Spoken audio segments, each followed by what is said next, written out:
Okay. Perhaps I'd like you to send me the recording, please. Why not change the name? I think you can change the name. Oh. Huh? You can't, but okay. All right.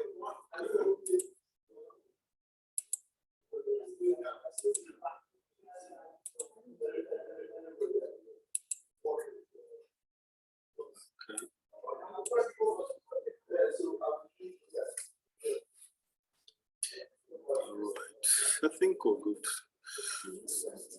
Yeah, sure. Good afternoon, Lucy and Theodora. Good afternoon, sir.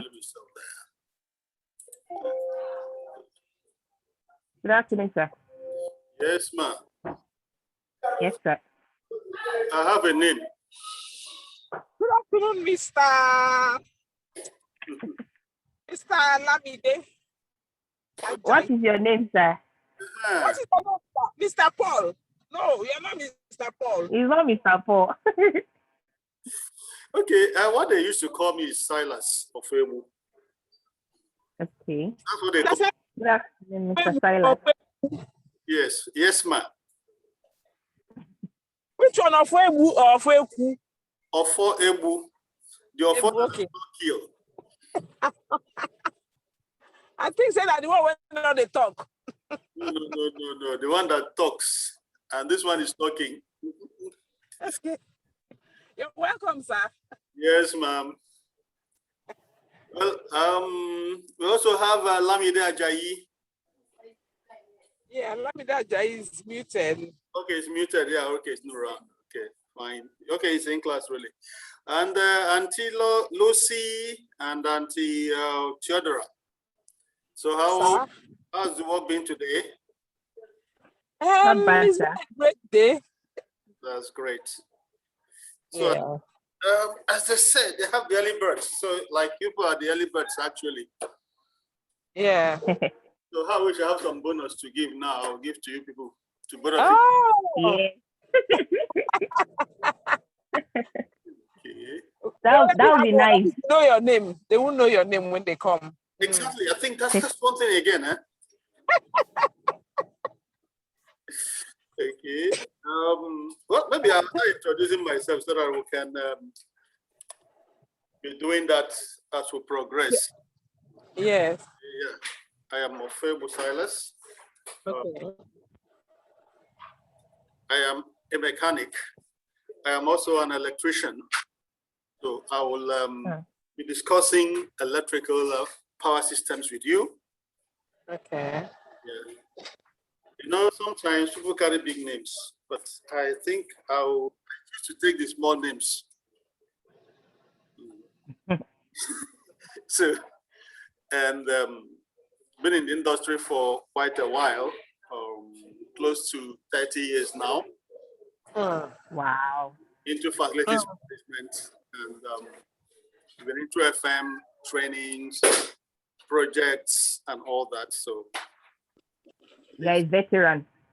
Yes, so. I don't understand plenty English. What is veteran, please? And I said I'm a veteran. It We means know somebody. our seniors when we see them. It means a senior. I said we know A senior in a particular profession. Okay. All right. Yeah. When I grow up, I will understand better. We are still waiting to grow up. Yeah. Okay. So. If you grow up, what will we do? You're already there now. So I'm looking up to you. Oh, so We this are one is looking a student bigger than teacher. That's not logical. Not at all. As a matter of fact, all the people that taught me in all the schools that I attended, a lot of them really still want one or two things from me. And that goes for the person. Remember, Dangote had a teacher and he's paying his teacher. So he's bigger than his teacher now, isn't it? That's another class altogether. Right. So which organizations do you represent or are you working with? You haven't told us where you work. Oh, thank you, man. I've worked with a couple of organizations really, or where I've worked with UTC, I worked with SCORE, worked with AlphaMate, still consult for provosts and other organizations also. I work for a company they call Spicon Consults. I happen to be the lead consultant there. And my background is electrical engineering, majoring in power, and I, again, to a lot of certifications in facilities management and project management as well. So I work for a company they call Spicon Consults now. I am also working for Max-Migold now as well as one of the instructors and consultants. Okay. Okay. So when you see Max-Migold profile, I'm also there. My ugly face is in one of the pictures there. Okay, we'll look out for it when we see the ugliest person in the collection. That's it. That's it. That's good. So You're welcome, sir. yes, ma'am. So hit me. So Yes, I start with okay, let me start with Teresa. No, sorry, Theodora. okay, my name is Theodora Okafor. I work for Standards Organization of Nigeria. Son, yeah. Great. Son, yeah. And I'm in the admin department, trying to transmit. I am the technical secretary for the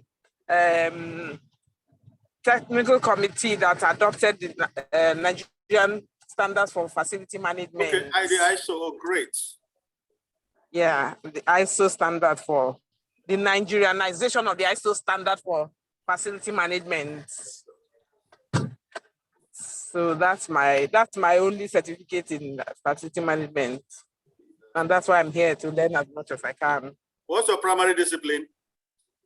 I have a BS in economics, I have an MBA. Okay. And I have, I'm also in safety. Okay.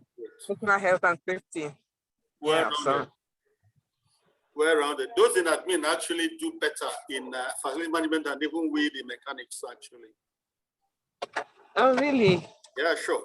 And I will tell you why. When we have when I'll take core FM class, this is actually the electrical class really, but we're going to talk more about that as if I'm chance to take the FM classes. All right, ma. So yes, ma. Auntie Lucy. Yes, sir. Yes, ma'am. Let's meet you, ma. Okay. My name is Lucy Oladiro. I'm resided in Ibadan. Okay. I currently I'm volunteering with an NGO that takes care of children and youth development. I'm here because I want to enlarge and expand my wings and to explore the area of facility management. That's great. Thank you so much, man. Now that more persons are coming, let's just do it as quickly as we can. We have Olayemi Kasali. Okay, yeah, Kasali. good evening, sir. Yes, sir. You're welcome, sir. Good evening, sir. Yeah. I'd like to see your face, sir. Well, if I can take permission, let me just show you briefly and I'll keep it because I'm inside the car actually. Okay. Granted. Don't bother. Okay, sorry. Let me close it. So, my discipline is in mechanical engineering. I had a MSc in mechanical engineering. I also have an MBA. I also have a postgraduate certificate in artificial intelligence and machine learning. That's great. I presently work with Bro Property Services Limited as a facility manager. With Bro? Yes, sir. Okay. All right. So that's what I've done a bit for myself, sir. My regards to Shino, sir. Perfect, sir. I said my regards to Shino. Oh, Mr. Shino has grown wings, though. He has gone to a greener pasture. Again? Yes, sir. Okay. We're in touch, yeah. We're in touch, very much in touch. Now? Where is he now? I can't remember exactly the name of that the exchange company like that. One of the regulatory company Okay. like that. All right. So that's what he does. No problem. I mean, he has moved on. So that's the little thing I do. I'm trying to be perfect. Beautiful. Thank you, sir. All right. Who again do we have? Lamide, right? Huh? Emmanuel. Okay. Onu Emmanuel Onu Chidozie. Right. Can we meet you, sir? Good afternoon, sir. You're welcome, sir. My name is Emmanuel, and I studied electrical stroke electronics. Okay. Emmanuel, like we're missing you. Electronics engineering. Good. Beautiful. Okay. Thank you. So where do you work, sir? Hello? Yes, I can hear you. Where do you work? Call. We can't get that, Emmanuel. All right. Did you get that? No. So we didn't get that, sir, Emmanuel, sorry. But then again, we'll still meet tomorrow. Who again do we have? David, you're welcome. David Dada. David, introduce yourself, please.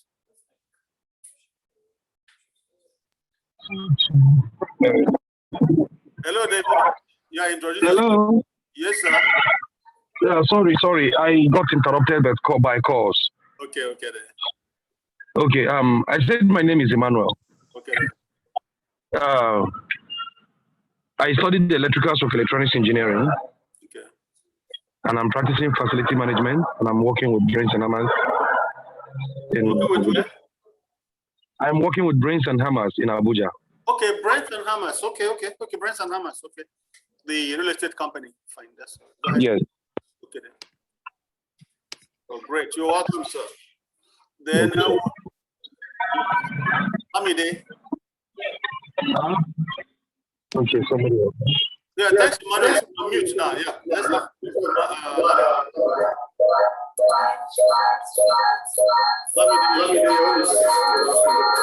Mute. We're having some disruptions from Lamide, please. So can we take James Ame? Yes, sir. James, can we get to meet you, sir? Hello, James. Can we get to meet you, James, please? Unmute and speak to us.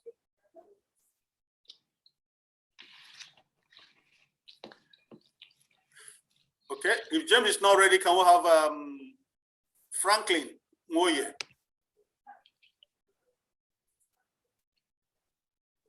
Franklin? Hello. Yeah, please. Hello. We're hearing you. We're with you.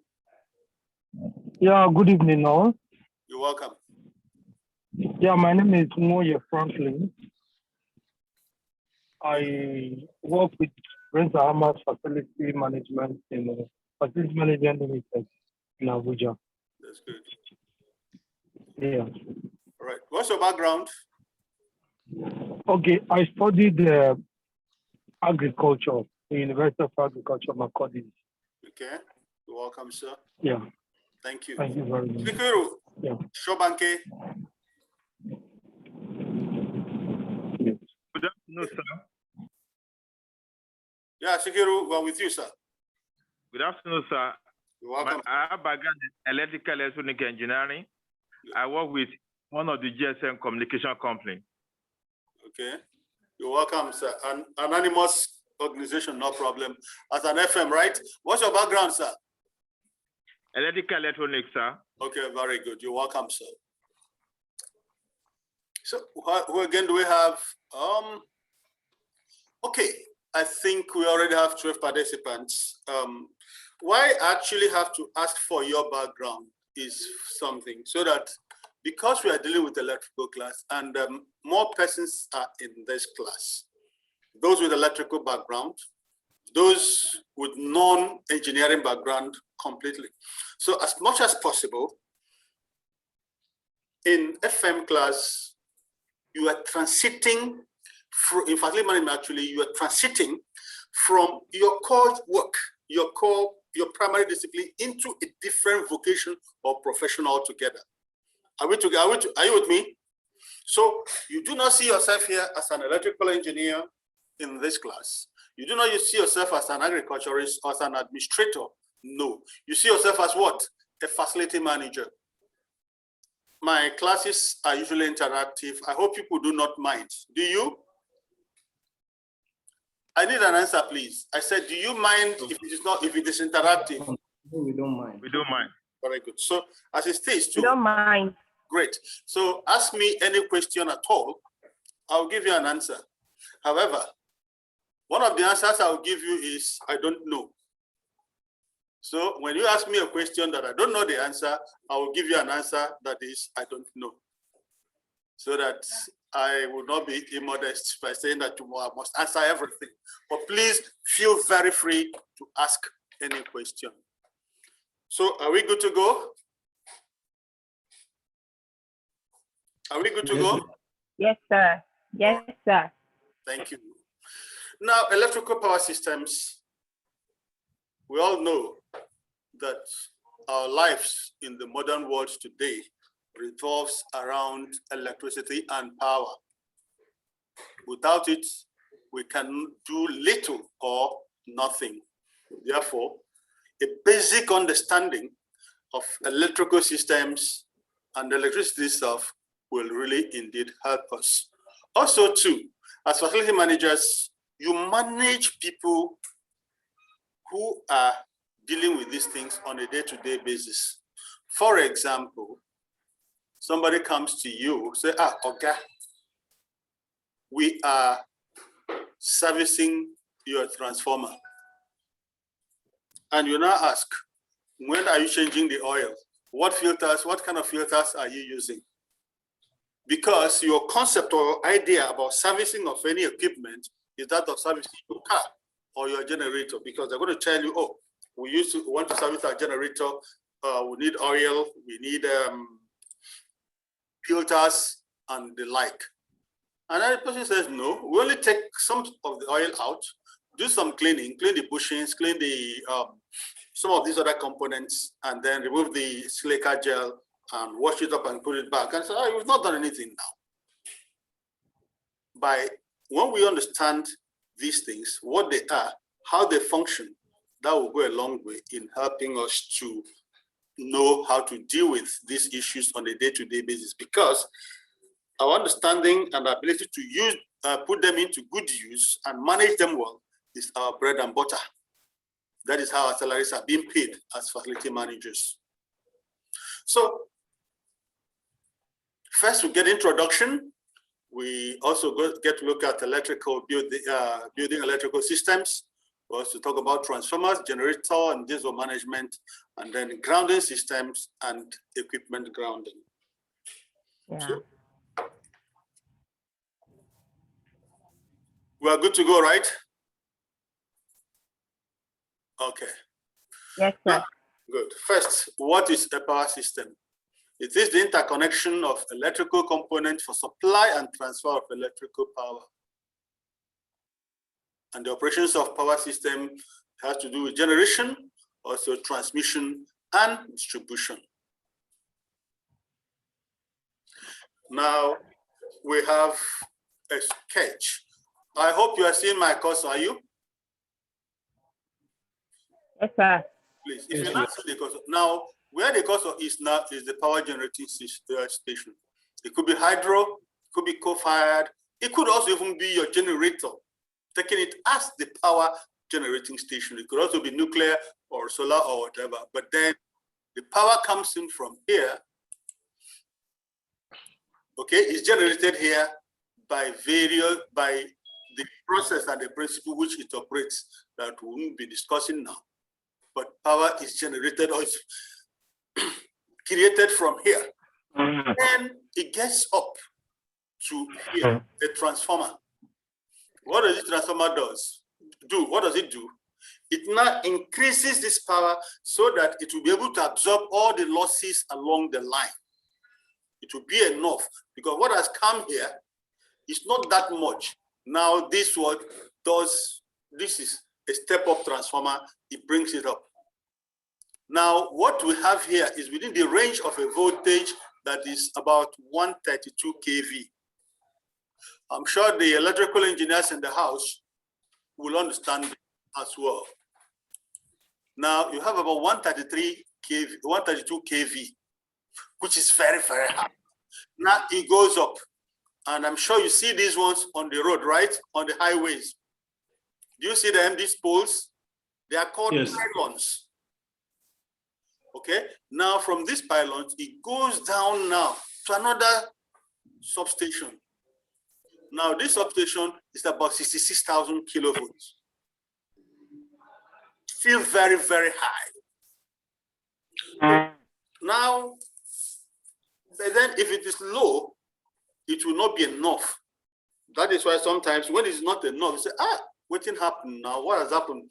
The power, they are giving us low voltage.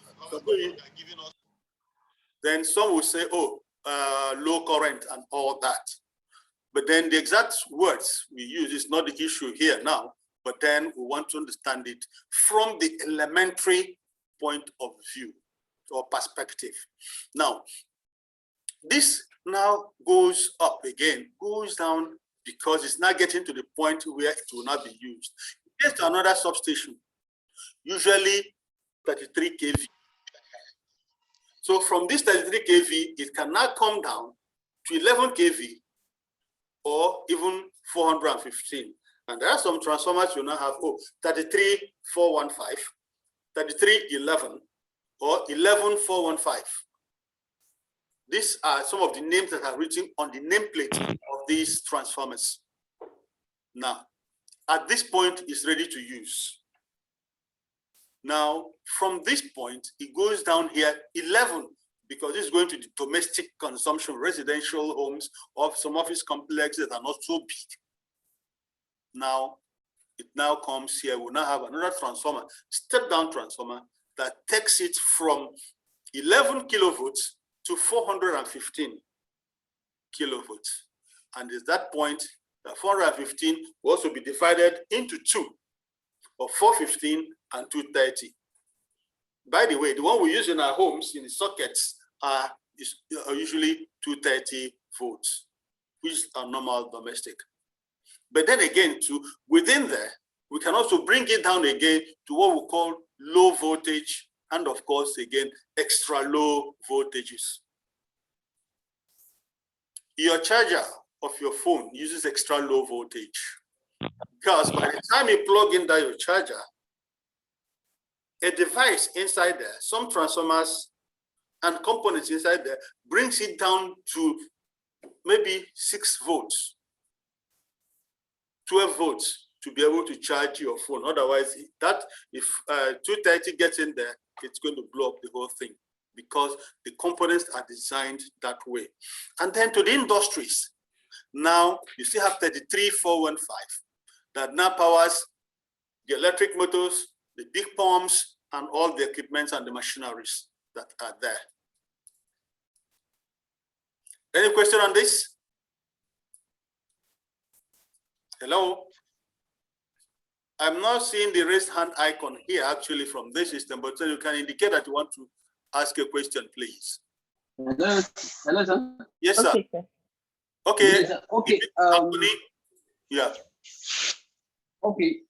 I'm Daniel. Okay, Daniel, you're welcome. Yes. One of the students. Okay, sir. Okay. I wanted to get clarification. You have you said the nameplate on the transformer. That is for the distribution. I mean, coming to your. Yes. Is it for the distribution you have this nameplate, or at the home consumption transformer? That is more like at the point of distributing to the houses. You made mention of 33415. So I really want to know what that 415 stands for, because I know when you say 3311 means that the 33 line is coming to 11 kVA transformer. So that is my layman understanding. So I don't know whether it's correct or not. Okay. Now, when we say nameplate, it's just like an ID. Yeah. All right. We all have names here. I am Silas, you are Daniel. We have Olayemi, we have other people here. That's our names, isn't it? With various things we do. So every transformer has gotten a nameplate, giving the descriptions, the technical descriptions of that and what it does. So there are those ones, just like, okay, I have a vehicle. It is a 10-ton truck. The 10 tons means that that is the capacity, the load capacity that that truck can take. It could also be a 5-ton truck or a 20 or 30-ton truck. So what am I talking about? First and foremost is truck. Then the next thing is, what is the capacity, so that I know what to use it for. The same thing, every transformer or every piece of equipment has gotten a label. When I say nameplate, it's at the same thing as saying label. Are we together? You getting the point now? Now, when I say 415, it is 415 volts, which is the normal 3-phase you use. Okay? We normally, what comes when you see that 3-4 wires that come into your house, okay? Like here, we have 3, but after the transformer, we now have 4, 3-phase and neutral. The 3-phase and neutral is the 415 volts that comes into the house. With the neutral, when you now take 1 phase and neutral, you get 220 or 230 volts, as the case may be. Then phase to phase will be 415 or 380, depending on how much voltage drop has been experienced or has been supplied. I don't know if I've answered your question, sir. Oga Daniel? Very well, sir. Okay, thank you. Thank you, sir. Very well. All right, thank you, sir. Yes, Olayemi Kasali. Yes, sir. I actually want to ask, why do we have high voltage transmission in this part of the world?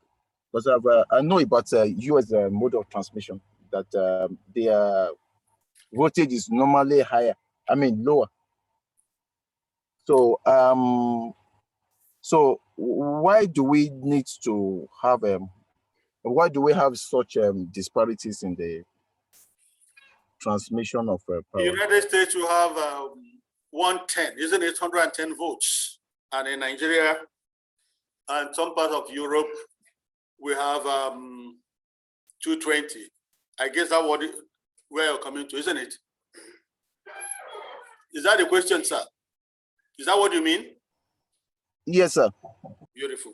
Now, every country have gotten their own standard. Interestingly, in the class here, we have somebody from the ISO, the standard organization.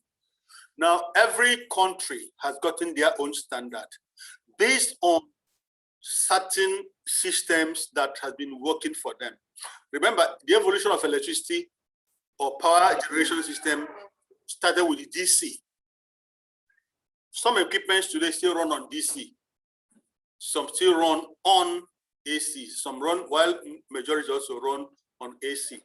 Now, each country determine how their own is, what they want to do. Okay? And I'm sure the idea of SI units, Systems International Unit, you are aware of that, isn't it?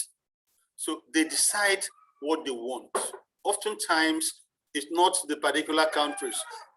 We were colonized by Britain, and that's what they gave to us, and that's been working for us. And the equipment we have are in compliance, are very compliant to these voltage standards.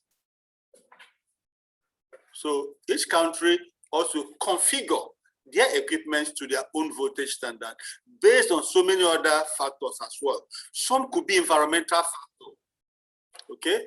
Sometimes the temperatures in certain areas are so high. Some in areas are so humid. It's also so humid that they said, okay, fine, this is what do we want to do it. If you're traveling to US, for instance, and you go with your normal phone charger, you find out you need to get another one there, true or false? Okay, that is your standard. Right. Good. You're right, thing too, if you come here, except you now use an adapter. Okay, most times if they bring in generators from United States into Nigeria, we do conversions, even transformers.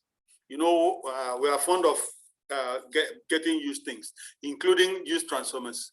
So what the winder guys would do is to now change the orientation, the connection system in the transformers so that it will now comply with what we use here. So that by the time you supply your own voltage, it will be okay. That's why sometimes those who do not realize that, when they see, oh, that I've bought a new transformer, and the next thing is it's not working, it's put in place, it's burnt. It's not that the transformer is bad, but many have not taken time to check. Is it the one that is meant to be used in the tropics in Nigeria and all that? I think that's the much I can take on this, except if it's not clear to you. Thank you very much, sir. Thank you, sir. All right. All right. So we'll move. Then the basics of electrical power. Electrical power is the product of the current and voltage, be DC, and then also that provide constant current or voltage generated through battery rectifiers. Most computers and digital equipment also use DC power, like we did say. And besides, also we also have DC generators too. I've been privileged to work on DC generators as well in the past. Instead of for those electrical engineers, for the benefit of the electrical engineers here, DC generators will always have, they don't have slip rings, okay? The kind of slip rings they have is quite different. The winding orientation is also different. Maybe the next class we might be able to have some pictures of some of those ones too, so that you'll be able to see them. Then again, we also have alternating current, the AC power that we all used to hear, you know, what is generated from our regular generators and power generator, generating stations. And a generator has two parts, of course, the mechanical, the electrical. And in the electrical, of course, you have the alternators. And then the alternators also you have the armature, you have the stator, you have the exciter, and of course, the rectifier, and then the terminals. Any question on that? Kasali, your hand is still up, or you've not brought it down since? Hello, sir. Actually, I wanted to ask a question. My hand was up. Okay, please go ahead. This is a book online. Okay. Okay. Sorry, I think you have answered my question. Sorry, I will read lower the hand. Okay. All right, sir. Yes, okay, Boku. All right, sir. Thank you very much. Apologies to draw it back a bit, but it's a brief one anyway. I just wanted to clarify or get it. What's it called now? The voltage, yes, at each point from generation down to the residential, like you explained, just the voltage alone. I think probably just the output. That's what I mean. I don't even get my question, sir. Not exactly. Be a bit clearer, sir. Okay, so for example, you talk about the 415 volts. Okay. Right? Coming out from the transformer from the distribution substation. Yeah. Is that correct? Okay, so yeah, from generation 2, I didn't get that clearly. Okay, generation can generate, for example, from the generation point. Yes, okay? Yes. Like let's say our Kayenji Dam or Shiroro or this one at Egbe here. What's the name of this place again? Where they supply us power, generate power here in Lagos here. Egbe, good. From Egbe, good.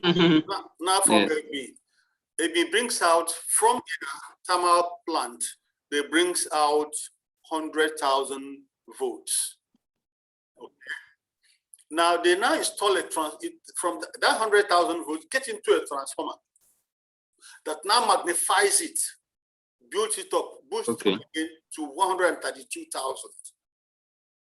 Okay.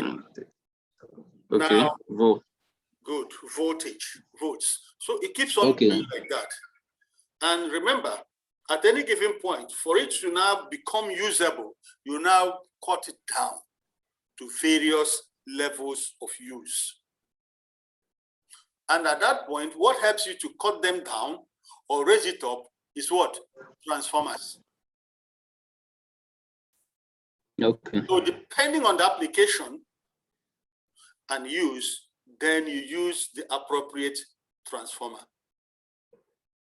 And then that's why we talk about the nameplate. In the nameplate of the transformer, or the particulars or data of the transformer, the data sheet of the transformer, it tells us the functions and all that. So based on that, the engineers will now choose this particular function that it is designed for. Okay. So sorry, sir. From the this transmission substation now, what is the volt at that as the output there? It varies. Okay, it varies. Okay. It varies, yes. All right. All right. So I have another hand up. Sikiru, are you Sikiru? Yes, Shakiru Shobanke. Okay, Shakiru Shobanke. Yes. Right, sir. Hello, sir. Yes. I just want to know your take about this free electricity everywhere, where people use experiment everywhere, where people use spark plug to generate electricity without. I don't know what they have. I've not tried it because I'm afraid I don't know what the output will be. Maybe 230 or 113 or anything. So it's very rampant nowadays on free electricity generation using spark plug or coil or magnet and the like. I don't know what your take is. Even though I have my take there, but again, this is actually outside our syllabus today. But then, for your curiosity, I think some of the younger engineers in the house should be able to give you an answer. I know there are some electrical engineers in the house. Please, can you give him an answer?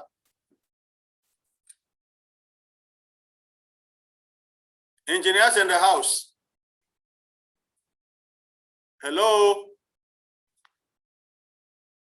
I don't know it's an answer too. So if you're an engineer, some of the engineers have introduced themselves here today, so give them an answer. Give our brother Shakiru an answer. Okay, for want of our time, Mr. Shakiru, you see, we are in a world that technology is evolving every day. Sometimes what we considered impossible is becoming very, very possible today. And the so-called free energy, free electricity and all that is not standardized.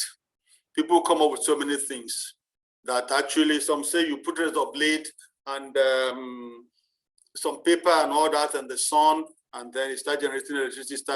I mean, I saw a couple of those things online, but see, I've not tried a couple of them. But I also know that yes, it could happen, but that actually not been standardized. So there are very few literature on it, and then a few experiments on it. And again, the other thing is that the commercial viability is actually not been quantified, and people have not really gone much into it. These are things that spark up from, one curious researcher and all that. Okay, then it comes up, and then of course we like to hype things in the world today. So with all the social media, we hype some of these things a lot, but actually not. What I can tell you that yes, wind energy is there. That's the wind turbine. Is there, it's in use, standardized. Solar is there, standardized, and then the regular forms. Even the other, both wind and solar, the still supply, the water energy supplying is less than 20% of water energy that is supplying with all the huge investments. So there's still much more work that is going on that, really. I think that's my take on that one. Even though, like I did say, it's outside what we are talking about today. Thank you, Mr. Shakiru. I hope I've been able to. Thank you, sir. Thank you. You're welcome. All right. So when I talk about components of power systems, we have the supply, we also have the load. In power system supply, there are more than one source. Power supply as part of the system, power source and external systems, and all that. Then we have load. Now, what is load? That's a question. Now, you've been asking me, and I'm asking you. What is load? Please indicate by raising up your hand.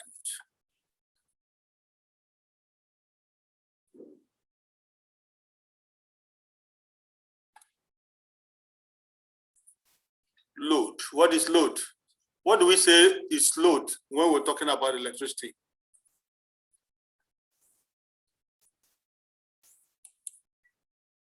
Okay, Mr. Shakiru. Any device or appliances you want power to drive.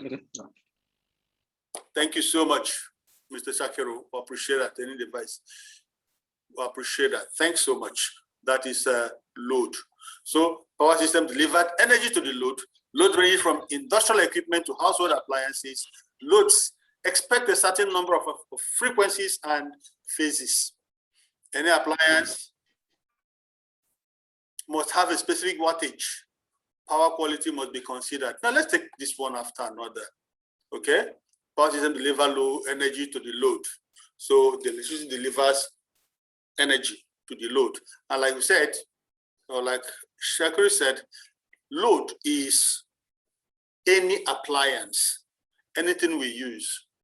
Our air conditioners load, fridges load, computers load, lighting systems load, pumping machines are load, sewage treatment plant is load, name it. These are considered, these are electrical load. Now, when we say frequency and phases, what do we mean? I also want an answer. When we say frequency and phases. Hello, sir. Can I have a try at that, sir? Please do, sir. Okay. The frequency is actually measured in Hertz. It has to do with the number of oscillation we have per second of the sinusoidal currents. That means the sine waves is normally applicable to alternating currents. Direct current does not have a frequency. So it is for the alternating currents. It is a part of the quality of a current that it is also some equipment are sensitive to that frequency. If it is not within a particular acceptable range, they will not be able to work properly. So, and then we have the phases has to do with I don't know the kind of how I can represent another word for phases. It has to do with the sequencing of the currents, because they are like if you have a 360 degrees, if you divide it into 3, you have 120. So they are in like at an angle 120 to each other. So you will have red, yellow, and blue. They are normally indicated in red, yellow, and blue. And if you have a 3 phases and 3-phase equipment, they normally utilize these 3 phases at the same time, and that they should be synchronized together, that they work together in the same equipment. So we have some connections. It can be in delta, it can be in Oga, we know you're an engineer, sir. Oga, we know you're an engineer. Thank you so much. By the time we follow you like this, you will be so much involved. We'll all become engineers like you. Thank you so much. What he said is correct, 100%. Okay, when we say frequencies, really is the rate it turns per second. And generally here we have 50 hertz. When you look at your piece of equipment, after writing on the label, so many of the things, one thing you see is that 50 hertz. Actually, the range is between 47 and 52 is acceptable. Okay, so like he said, is that then when we now say phases, in simple layman's term, because this is not an engineering class, it's an FM class where we need to have a general knowledge of these things, because a facility manager is a jack of all trade and master of all. Now, you have three-phase, single phase. Our fan, most of the local appliances we have are all in 3 phases.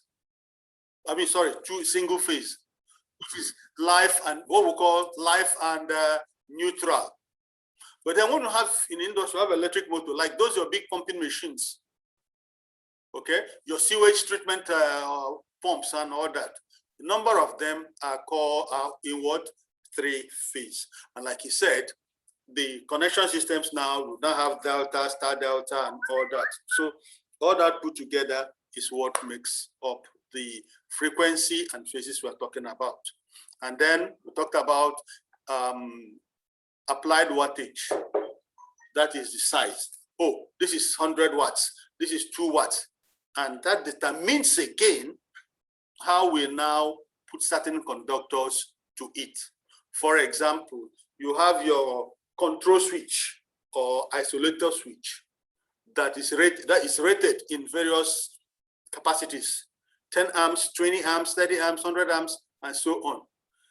If you have a bigger equipment, okay, and it's rated like say, maybe 2 kilowatts, of course, you're not going to plug it to an outlet of 13 amp socket. No, it now has to be higher, 60 or 30 or whatever as the case may be, depending on the right one needed. And then, of course, power quality. That's the issue where we now have how it comes, and then, of course, adding the capacitors and all that, that's smoothing the power qualities. Then we have components. Components of power systems. Sorry, now we have conductors. And conductors carry power from the generators to the load, or from one point to the other. When we say conductors, we simply mean cable, anything that can pass electricity. But for us to limit,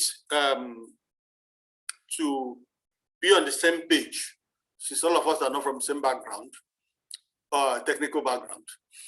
Now, cable, wire, iron, sometimes water, they are all what? Conductors. So when your electrician comes to you, Oga, the conductor size of this thing is 2 mm or 16 mm. When you use that word conductor, you should appreciate the fact that it's talking about what? Wire, or anything that can pass electrical current to it.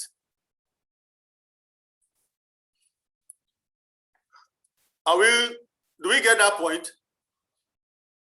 I hope we get that point, right? Yes, yes. Great. Then protective devices. This is also very important. What prevents damage during failures or injury? Now, a fuse. Sometimes, have any of us experienced this before? In our homes, at certain points, maybe we are using the electric iron, using the what do you call it? Other equipments, the electric cookers or the microwave, almost everything on at the same time. The next thing we see, power goes off, and our neighbors still have. or the other places still do have. And we don't know what happened. We bring in an electrician, and then it gets to a particular box there, the control box switch or the distribution board box, and says, up, it is the fuse. Now he removes a particular piece there, replaces some wire in it, and puts it back. And now we have power again. That is a protective device. If that has not happened, you know what happened? The house itself might be on fire. The equipment might also be destroyed. Then sometimes you now see, boom, goes off a trip, because there are more modern things we use today other than ordinary fuse. That is just a piece of wire, okay? They now use miniature circuit breakers. You have the circuit breakers or circuit interrupters. When there are problems, what do? They just go off, open the circuit, so there wouldn't be any passage of electricity until the fault clears. So they're designed to protect against overload, against faults, and again against what we call short circuit. And short circuit is when a live conductor or a live wire touches a metal part or the earthing part, that anytime if you touch that place, you'll be exposed to harm. The moment the current goes through there, the earth leakage indicator or earth leakage circuit breaker will then operate and knock it off. It also protects against lightning, which is one other big thing. We're also going to talk about earthing as we progress in the class. Then, of course, we have capacitors that are used in clearing the powers and all that, and returning the voltage, returning power and coming in at when due, and then sometimes also having to reduce it. And that's why sometimes when power goes off, suddenly you see some items going dim, small, before they finally goes off. Sometimes you bring in power instantly. Everything does not come on immediately. It comes on a little. Sometimes split second in electricity means so much of a time. We'll talk about sometimes nanoseconds. Micro and nanoseconds has a lot. So some of these protective devices are out there to actuate it and work. Then, of course, we have power electronics, and these are items that convert power from AC to DC, and sometimes vice versa. In that case, we have transformers, we have semiconductors like diodes, rectifiers, thyristors, thermistors, and so on. And there are in various ways. Having said this, we also look at types of power systems. We have in the residential, we have commercial. Okay? And in the residential, there's a certain voltage range. Like somebody did ask about 110 volts. Even here, we still have 110 volts. It's actually even beyond what we have here, because we still have 16 volts, 20 volts, and all that, like as in shavers. In some homes, you have the shavers. Okay? The shavers use extra low voltage. Your CCTV use extra low voltage and all that. So many of other items to use extra low voltage. 110 is a low voltage. 60 volts is a low voltage. Even 200, 260, which is very, very high, the highest on that. It's actually 260 is not even acceptable, except when you have, in the US, you have 260 as 3 phase and 110 as single phase. So, but here actually, we now have 220, 415, or 380, as the case may be. You know, we also have commercial power systems that are used in high-rise buildings, in malls, in industrial organizations, and large residential areas. And to generate them, of course, we have the regular public supply, represented by the grid here, like we say national grid all the time. Of course, this is the grid system. Then we're all used to this now, because we will use more of this because of our environment here than this. That is the generators that we use in our various homes and offices and industries. Any question on that? Okay, so we now have home and office electrical installation, and this is the typical installation arrangement, having the breakers. Of course, this is a distribution board that has all various breakers. One interesting thing here is this: each of these breakers have ranges, their sizes in terms of their capacity. You have 5 amps here, you have 16, you have 15 amps, you have 20, you have 30, you have 60 amps, as the case may be. And of course, this is the typical arrangement. Then again, too, on this, it must be labeled. Many of the challenges that facility managers have today is that you are in a facility and many of the things you have there is not labeled. So the electrical people or your maintenance people start searching. Oh, maybe put off one thing here to go and check and test in the other side. Ordinarily, if it is labeled, you know that all the socket in room 10 is this. The one in room 20 is by this breaker or by that breaker. By so doing, it's easier to monitor. But that's a standard practice that you as facility manager, specifier, or project manager should also note this. Sometimes on your own, you can as well ask your electrical people or your technical team to get all this in place. Let them identify them and label them. And that can also help you in building or creating your own as-built drawing in your facility. Of course, the ranges, we're all aware of all this, right?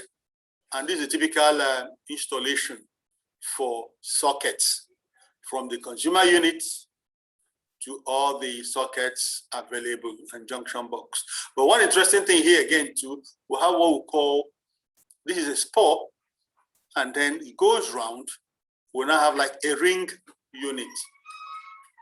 Okay, because it's ring unit, if this one, assuming it's not a ring unit, this one breaks off. Maybe something is wrong with this, then there won't be power here. But if this one goes off, it's wrong. Something goes wrong with this, power still flows from here back to all these other ones. Okay, of course, we're written here a ring circuit. Then, of course, the typical schematic drawing of home and office electrical installation. Any question on this? Then this, of course, is schematic diagram of the installation we're talking about here. And of course, the labeling, the symbols. We also need to note these symbols, what each and every one of them mean. I'm sure you have your manual there, so it will be easy for you to know when you see a particular symbol, you know what that means. Now, while designing, okay, let's take a little break. Any questions so far before we get into this?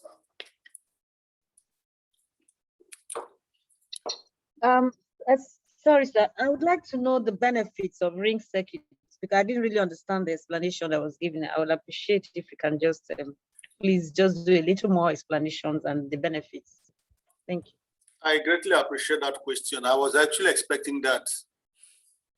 Let me get to it again. Good. In this ring now, okay? In this ring circuit.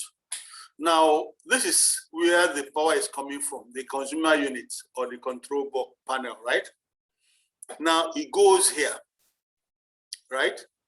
And it's looped from here to this one to this one. Now, look at the situation whereby this socket becomes faulty. Okay? Children, are you with me? Hello, Shea, are you hearing me? Yes, I am listening. I'm watching what you're explaining. So I'm listening. Great. Now, this one gets bad, gets faulty, breaks off from here, from this point. Okay? In that case, there will not be any power again coming to any of these sockets. And mind you, these sockets are not in one place. Yeah. So there won't be power again in this place simply because this one is faulty. Okay? Now, the benefit of the ring circuit is that as this cannot continue supplying this area, these other ones, this one also would then do what? Goes back, the power will still be flowing here so that all of them will still be having power, only to stop here. Okay. So if it is this one that is the problem, you say, you get that right? So if all right, yes, I understand. Please go ahead. Okay, fine. So thank you. So please, like I did say, feel free to ask me questions. So the one I don't know, I'll tell you I don't know. Eh? Good. Now, design considerations while designing, type of supply and earthing arrangement available, the kind of temperature you have within there. And this is a very strong consideration, ambient temperature. It's not just grammar for the sake of it. Okay? We're going to talk about that. If I forget, please bring me back. Possible presence of moisture, then possibility of fire, extent of mechanical protection required, provisions for future modifications and rewiring, the probability of future extensions, probable operating and maintenance costs, the relative cost of various alternative methods. Now, what arrangement is available? First, is it a three-phase supply and single-phase supply? What kind of equipment? Is it in industrial? Do we have pumps? Do you have just the lighting points and other equipment you went to? Then, assuming it's within, inside an enclosed environment, you now know that temperature in those places will always be high. Most times in panel rooms, it's always enclosed. What happens? You must always do what? Make provision to install air conditioners. For those of you who are managing facilities, in your panel rooms, do you have ACs? If you don't, and if it's enclosed, then you must get one. Otherwise, you'll be having serious high temperature issues. Okay? Then there are areas that you have water dropping, moistures. In Lagos here, those of us in Lagos area find that moisture is a great challenge. The people in Ibadan and Abuja and all that wouldn't have these issues. But out of heat, of course, they will have serious challenge with higher temperature. But then the kind of moisture we have in Lagos is salinated air. So each time it touches any metal part, it is eating it up. Therefore, you will now look at it. Do I use all metal or a combination of metal and plastic? There are some enclosures that you cannot use in certain places. There are some enclosures you cannot use in certain places. For instance, in a factory, or maybe some places in Lagos Island, you can't just use metal enclosures, especially by the seaside.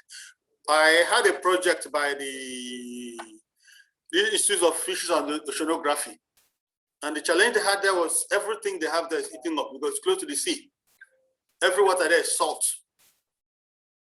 So what we then do was to use an all plastic enclosure. In some, we have what we call the intrinsic safe enclosures. So all this we need to take into considerations while designing or while specifying, because most times the facility managers are more involved in specifying certain things and of course, as a major part in the design team, then the possibility of fire exit, and all that. Then there are certain materials that are impervious to water. There are those that are impervious to fire, that fire-resistant cables and materials. These are, we need to also be sure, be aware of those things to use. Then mechanical protection. You are running a cable work or installation in a place that people move from time to time. That's a whole lot of human and vehicular traffic.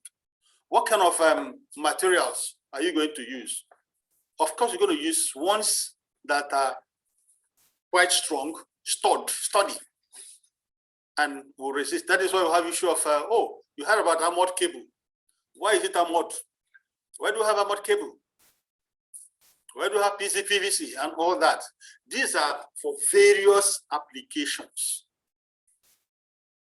Then we design for, after designing or specifying what can be used just now. So when you see in your facility that some provisions are made, you have sockets, nothing to be used on it. You have breakers, just they said is spare. Why?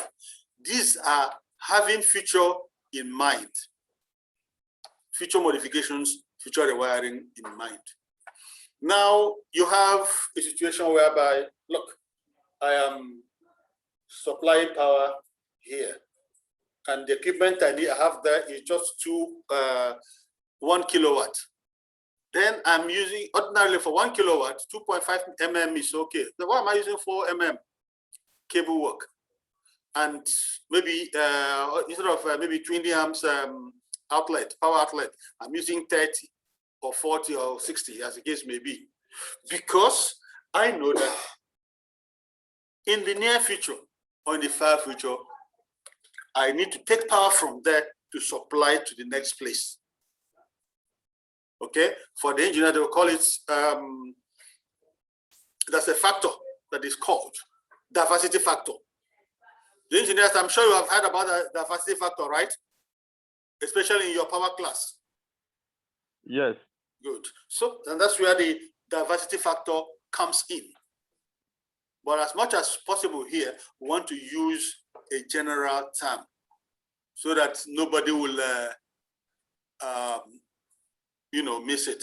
I also urge non-engineering background engineering persons here to please ask questions so we'll be able to break these things down as much as possible. So, and then of course, cost becomes an issue. Sometimes we have a one-in-town car only to have a one-in-town problem. Most times, if you're using it, as me, you're using a Rolls Royce here, and I'm using a Mercedes, and both of us get stuck at the Lagos about the expressway. I'm sure I will get help faster than you with the Rolls Royce. That is certain. Or in fact, you even use a Rolls Royce and I'm using a Toyota Camry. Before you get help to change even ordinary oil filter or fuel filter, I've already replaced my engine, because the maintenance cost, the availability of the maintenance cost, it also has to do with availability and all that. So all this. Nothing big done like your Toyota. I know it does, but the money it does, Uncle. Because it does. We have a couple of them all over later that you can't even get, like the Wranglers and all that. Well, that's a typical example anyway. I'm not talking about your Phantom Rolls Royce, so the one you just bought. I'm talking about the regular ones. So, but the fact is, when we say, it's not as though those are bad, but then you look at what is your probable operating cost. Because today, FM is all about reducing cost and making things better and cheaper. Not cheaper in quality, but cheaper in cost and higher in quality and quality standards. So we also need to have that in mind. I think we've discussed much of this. The first consideration is the ability of a cable to carry its required load and all that. And I think we've discussed that, so we can fly, right? So we can fly here. Okay, common electrical problems, flickering lights and all that, phase reversal, tripping circuit breakers, as issues and challenges that we have.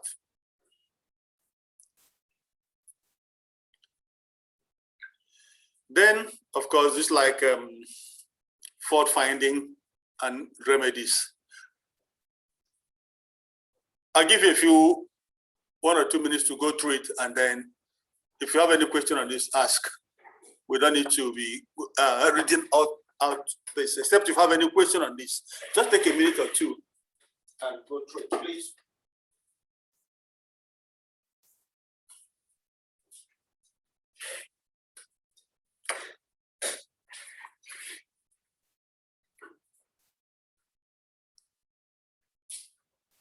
Any question on it?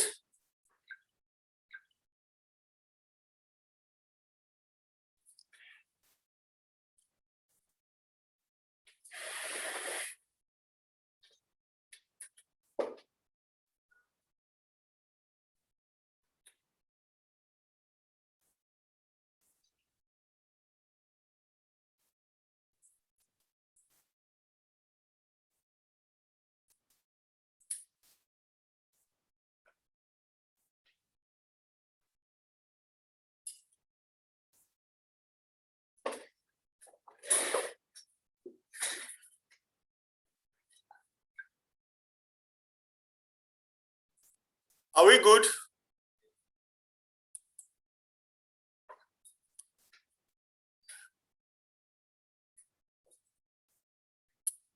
Hello, are we good?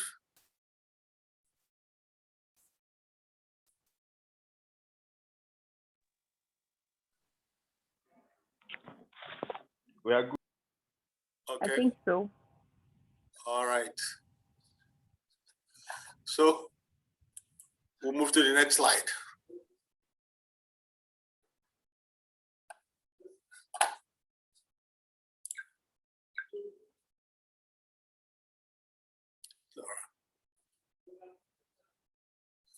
Okay. Now, the other challenge which becomes is something critical we need to carefully look at and consider is monitoring our consumption. A simple and helpful procedure for the facility manager to undertake is to record monthly electrical usage from meter readings. The information can then be plotted as a graph and compared with previous years. This can provide a reasonable indicator of seasonal fluctuations and also highlight any significant deviation in consumption. This is very, very key because one, power is a big challenge. The cost of power is going by the day, it's going up by the day.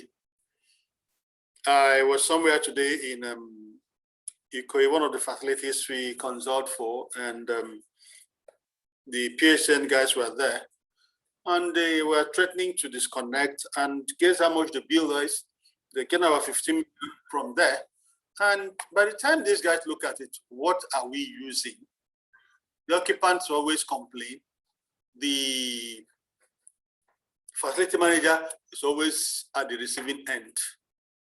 But then if you have a record, check what the meter is even reading. Sometimes when even, okay, let me see what you've given to me.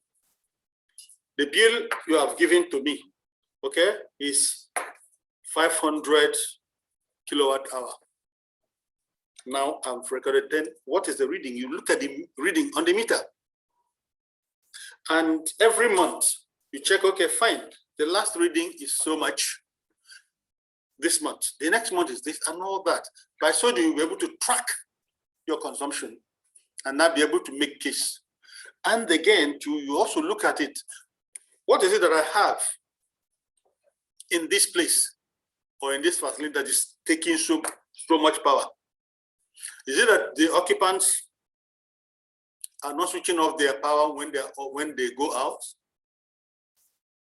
what are the things I'm supposed to do so that I bring down the cost? It's important we do that. Okay? Where are we?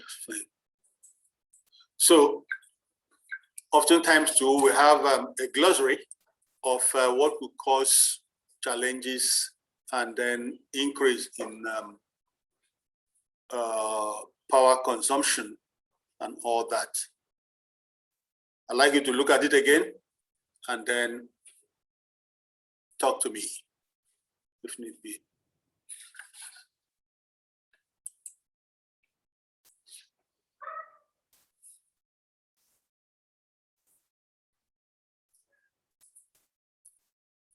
Are we good?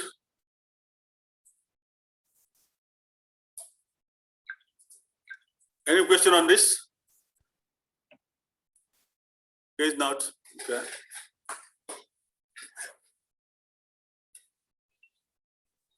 Okay. Please give me a second. Let me talk to you. Hello. Hello, madam. Yes, please. Yes, I'm in class, but a quick one.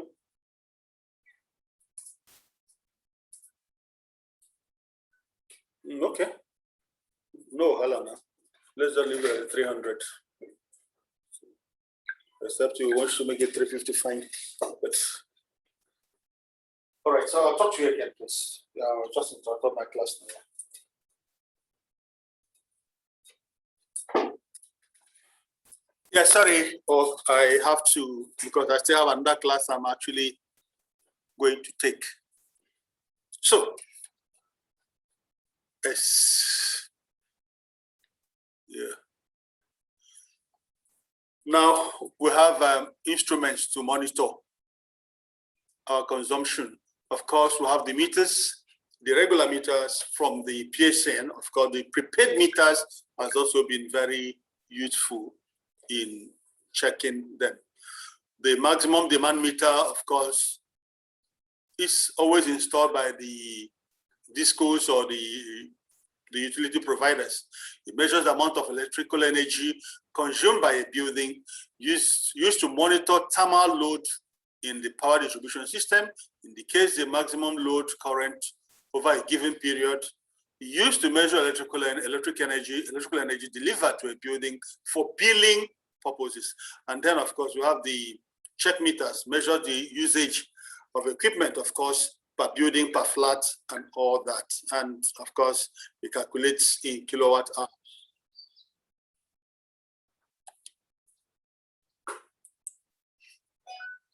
Then, of course, we have also the extra low voltage systems, a means of electrical, a means of protection against electrical shock for voltages not exceeding 50 volts or 120 volts as the case DC, as the case may be. And then, of course, the examples are your CCTV, card control access, fire burglar alarm system, PABX systems, and all that. All these use extra low voltage systems. So note that you always have extra low voltage system as you have low voltage and then high voltage, even extra high voltage too. So now, before we get into transformers, which is also another big thing, because maintenance of transformers is key. Any questions on this? Hello? Any questions on this? Any? I guess not. Yeah. Power transformers. But I think before we proceed, this is an adult class. I think we should be able to have a bio break, Abby.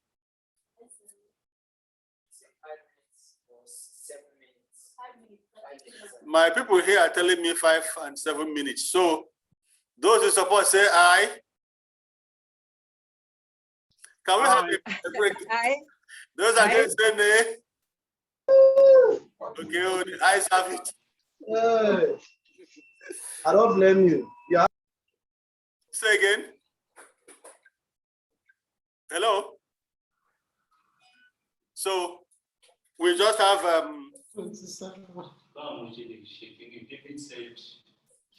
no, we can stretch, maybe take a call or maybe or something or use ourselves and so on. Just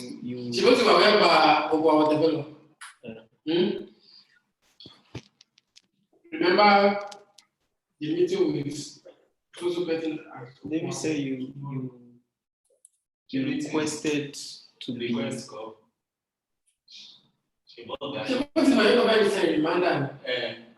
okay, no request.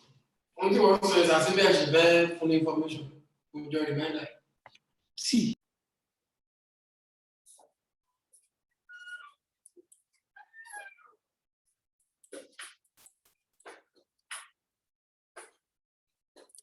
come, where is the listen?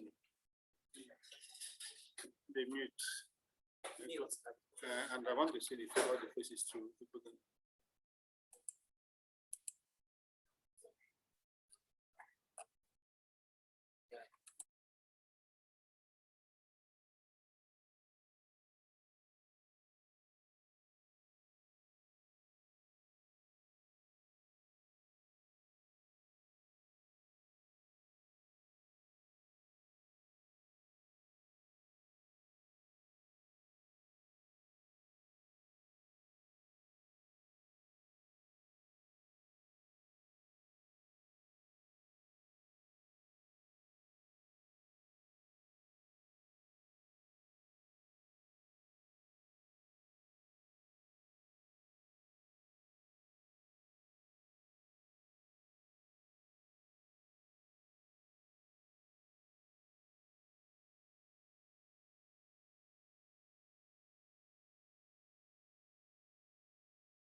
Okay, welcome back, everyone. Now we're talking about transformers. What is a transformer?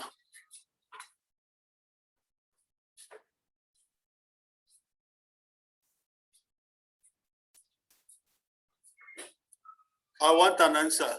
Can somebody describe transformer for me here?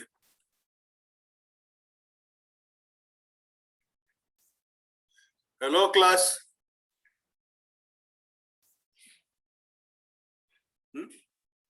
Hello, sir. Yes, ma'am. So I'd like somebody to describe transformer for me, please. Your understanding of transformer, forget what is written here.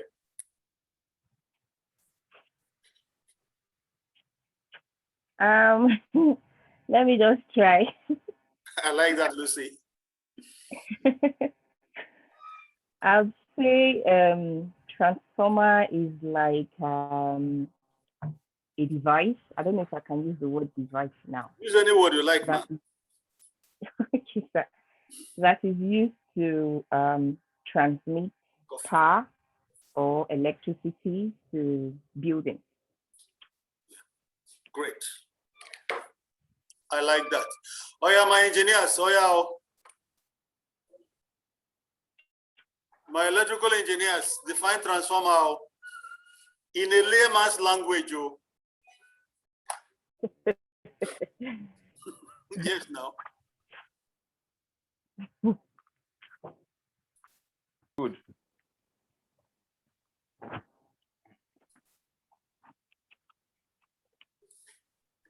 I'm hearing you, sir.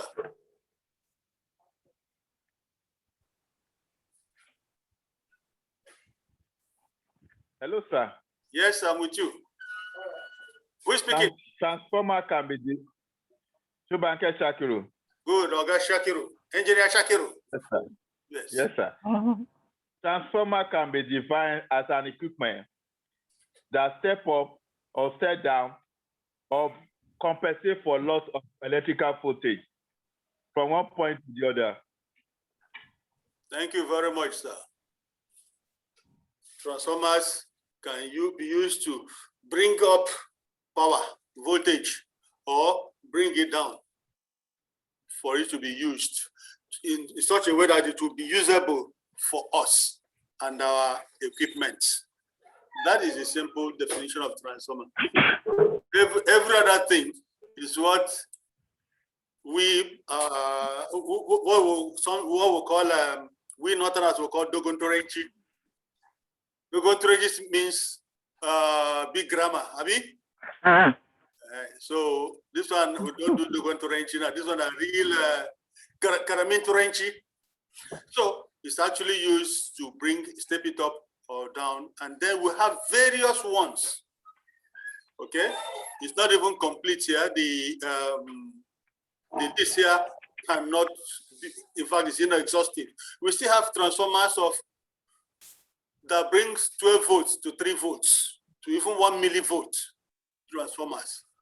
So, and then what we use here mostly, which we all need to note, is this. Okay, we use the voltages we use here for our transformers is 11 kV, 33 kV, okay, then 66 kV, 132. We also have 240 and 320, but not very common. Very, very, very uncommon. Yes. Then in ratings of transformers, the one that we use as we pictorize here, we have 50 kVA transformers for small buildings, private estates.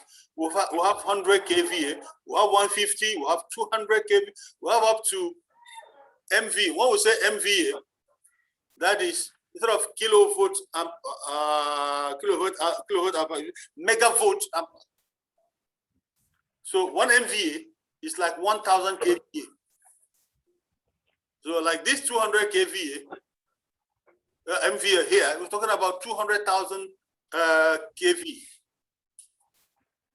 Okay, which of course are very, very, very large transformers. But then what we use generally, of course, oftentimes up to 3 or 4, even 5 or 10 MV for very large estates.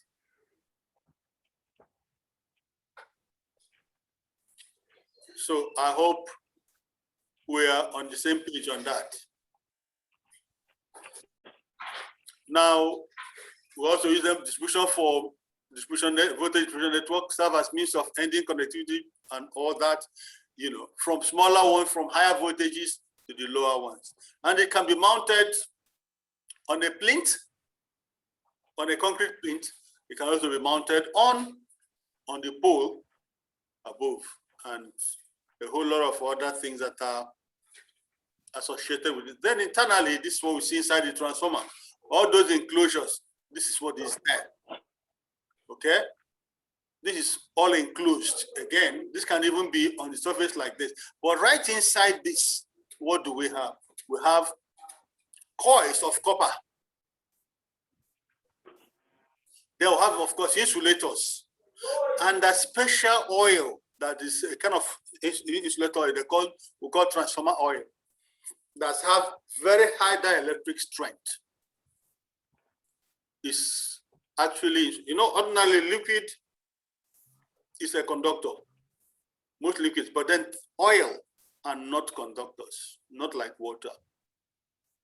And because of the amount of voltage, the purity level and the dielectric strength, that is the power to conduct, to insulate electricity level of these oils are very, very, very, very, very high.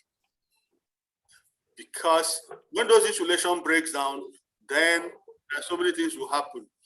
These phases on their own will breach, and then what you hear, the transformer blow up. Or people are passing, they touch one thing, and they are dead. It can also cause fire incidents because temperatures will be so high that it becomes highly flammable. Okay, so we need to take note of this and understand the transformers. And then you might want to ask, why all this?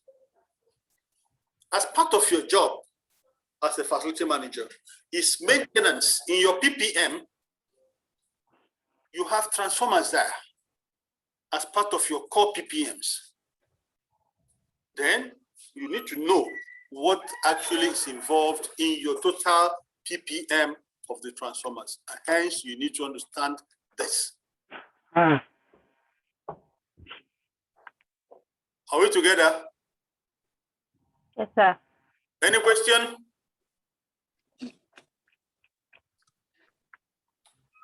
I was expecting that someone will ask me what is PPM. So what is PPM? Plan Preventive Maintenance. Hello? Plan Preventive Maintenance. Thank you, sir. Oga Daniel. Plan Preventive Maintenance. Okay? Okay, so, I want to ask a question. Yes, ma'am. Yeah, I had an incident in my office when where they said there was an explosion, like on a Saturday. We came to work on Monday, they said there was an explosion. And they said the armored cables were kind of bringing out smoke. Yeah. The armored cables, do they have a lifespan? What is their lifespan? Everything in life has a lifespan. Yeah. In facility management, we call it life cycle. Now, for this, for life cycles, something can extend the life cycle, something also can make it shorter. Okay? It can also be improved. Now, it's not that it's expired, so to speak. It may not have expired, but the thing is, the mechanical protection was worn out due to pressure. That's what happened. Due to what? Pressure on it. Okay. By pressure, I mean maybe it could be a place where equipment or hard things are hitting it from time to time. It could be that also that at a certain point where it's supposed to be covered, okay, properly sealed, it's not properly sealed, then moisture penetrates and then keep eating up those metal parts and now affects the insulation. So then the live conductor now and the two live conductors could jam themselves. Then you have an explosion. That is the face-to-face. And that's what we call short circuit. Short circuit. When two cables meet each other, when they are not supposed to, it's actually short circuit.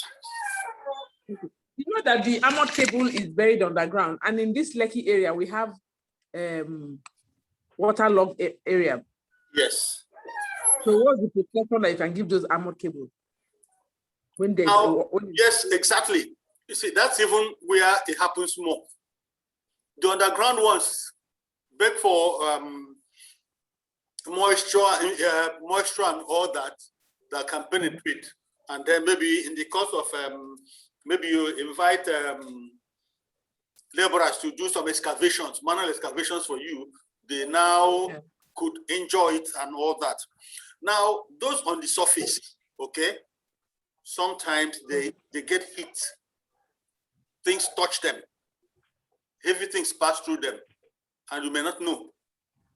So the protection for it, when you run armored cable, you can do duct line and cover it with slabs. Most times, I'm a power engineer myself, and I do power projects. What I do, if I'm going to run a cable, armored cable, there are two things I do. Either I run a duct, okay, and cover it with slabs, concrete slabs, or I pass it through. If it is not feasible, then I pass it through plastic pipes. You get a point? We'll pass it through plastic pipes so that before anything touches it, at least that plastic becomes destroyed. Buffer for it, yes. Okay. So, but does it in that plastic there will still be water? Water can still get to it in plastic. Even water gets into the plastic. The only way water gets, but then it's not getting where the water will get in through where you have an opening. Remember, where it is passing through, there will be an opening. Can I have anything like a piece of wire or even your computer cable? Fine. Just let me demonstrate now. Can everybody see me? Can you see what I'm holding? Yes. Right. Now, if at this point, this is our armored cable. Now, this represents our armored cable. Okay? Now, from here to here is sealed. Now, if I pass it through plastic, it has protected this sealed side. Okay. Now, water or moisture can now come in only from here.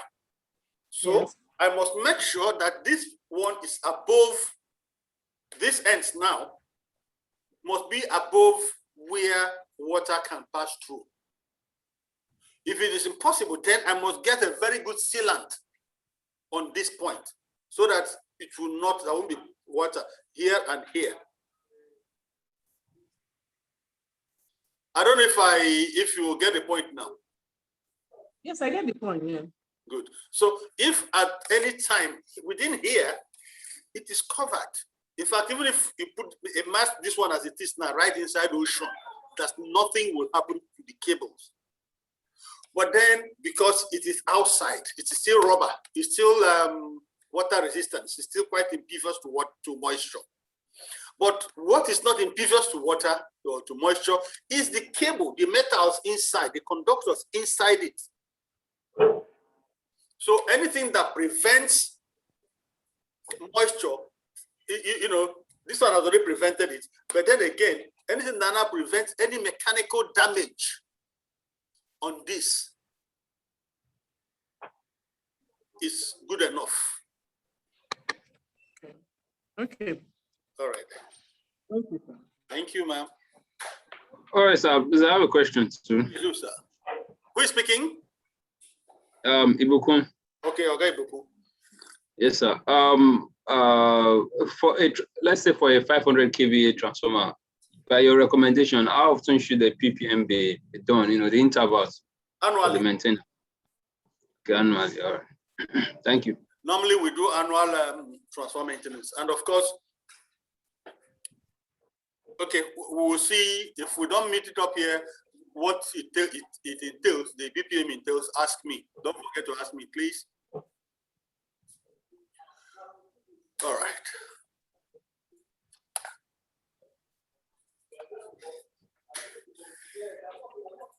Okay, now transformer maintenance. Weekly, of course, it's not always very visible, but then this is visible when you are on when you are monitoring the grid. Maybe you are in the dispatch division of the discos. Of course, if you're in a power generation company, you must do this weekly. You have the daily checks, the monthly checks and weekly checks and all that. But of course, if the general ones installed, it's also more or less annually. But then it's important too that there's a regular observation of the general look of the transformers. So read the magnetic oil gauge, maintain the conservator tank of the main conservator tank. Sometimes leakages can be very subtle, and then before you know it, start going off and then a lot. Then replace oil if pinkish. That is to say, of course, the viscosity and dielectric strength has gone down. Check leakage from any point of the transformer. That's always, there could be leakage at any given time. Monthly maintenance, of course, are indicated here. Then remember again too. Okay, security, raise your hand again. Yes, sir. Okay, go ahead. Sir. Yes, please. You know, in Nigeria now, transformer belongs to PACN. Okay. So, I'm curious, how do we carry out TPM on it when it belongs to PACN? Thank you. I will take the question. The second person that raised his hand. That's another hand is up. Who is the person? Can you ask your question too so that we can answer it together? Is it Lucy? Okay. Okay. Hello. This is Daniel. Okay, Daniel. Yeah. Okay. I've seen what the indicators, whether the oil, transformer oil has gone down or, has changed color. If it has changed color, you know that either the viscosity or whatever, how do I call it? The quality, of the oil has dropped. So there's a need for you to replace it. So outside this change in color of this oil, is there any other thing? Does it have a lifespan? For instance, usage. Transformer that have been used for 3, 5 years, 8 years, the oil needs to be the oil then need to be changed. So I don't know whether you have there is any duration for such replacement of oil outside this color change of oil. All right, thank you, sir. Ogadaniel. Now I'll start with Shakiru. Now, transformers, yes, are owned by the utility companies. However, there are the ones that are within the certain estates. Individuals buy these transformers and keep them in their place and take responsibility. Because it's by the law, by Nigerian law, it is. But then again, too, if it is your own in your estate, you can even sell. Okay, so it's your responsibility. You have your own transformer because you are the one who purchased it in your estate. For example, sorry, I want to use you because this is a practical class. So we want to use real life situations to give examples and analogies. Where do you work, sir? Shakiru? Telecommunication company. Okay, telecommunication company, beautiful. Let me just say, for the purpose of this discussion, let me just say MTN at Falomo, okay? You have a transformer there being managed by the facility management company for you guys. It's domiciled into your place there. I'm using that example. So it is your duty to maintain it, because if it goes wrong, they are not taking responsibility. You bought it yourself, mind you. You bought it according to your need. The ones that they are maintaining is the ones they supply to the public on the streets. Okay, that is one that is their responsibility, one on the streets, which they own. The one in your place, even before you do anything, all you need to do is, okay, fine, give me, depending on the kind of installation, you can ask them to give you outage. And then depending on the installation, you can, if your feeder pillar is there, you can knock it off from the feeder pillar. Your service provider will knock it off from your feeder pillar. As part of your PPM, it is your responsibility. It's in your own facility, because if it goes bad, it's you. And mind you, you have control of where it is installed, because oftentimes it's even installed within your premises. Am I correct? Okay. Yes, it's installed in your premises. Yes, you have control. So if it is there, then you have to maintain it. The one that the public power supply authorities do maintain, or should be maintaining, because they don't, is the one outside, and you don't have business with that. Except if in your street where you stay, and then, okay, fine, as a CDA or resident association, you can now say, we will not be having power, you have to come and fix it for us. You call them to do it. You know, which most times you even find out that they pay, because in most places, when the transformer is bad, they say, you have to pay for it before they fix it or before they bring another one for you. In most of the places, we'll buy properties or buy land and then build so-called CDAs. What do we have? We are told, okay, you have to be paying extra so much amount for us to bring a transformer or for us to replace it and stuff like that. But then we are limiting to, managed facilities. For managed facilities is part of your duties. Having said that, I hope we're okay. Are we okay on that, sir?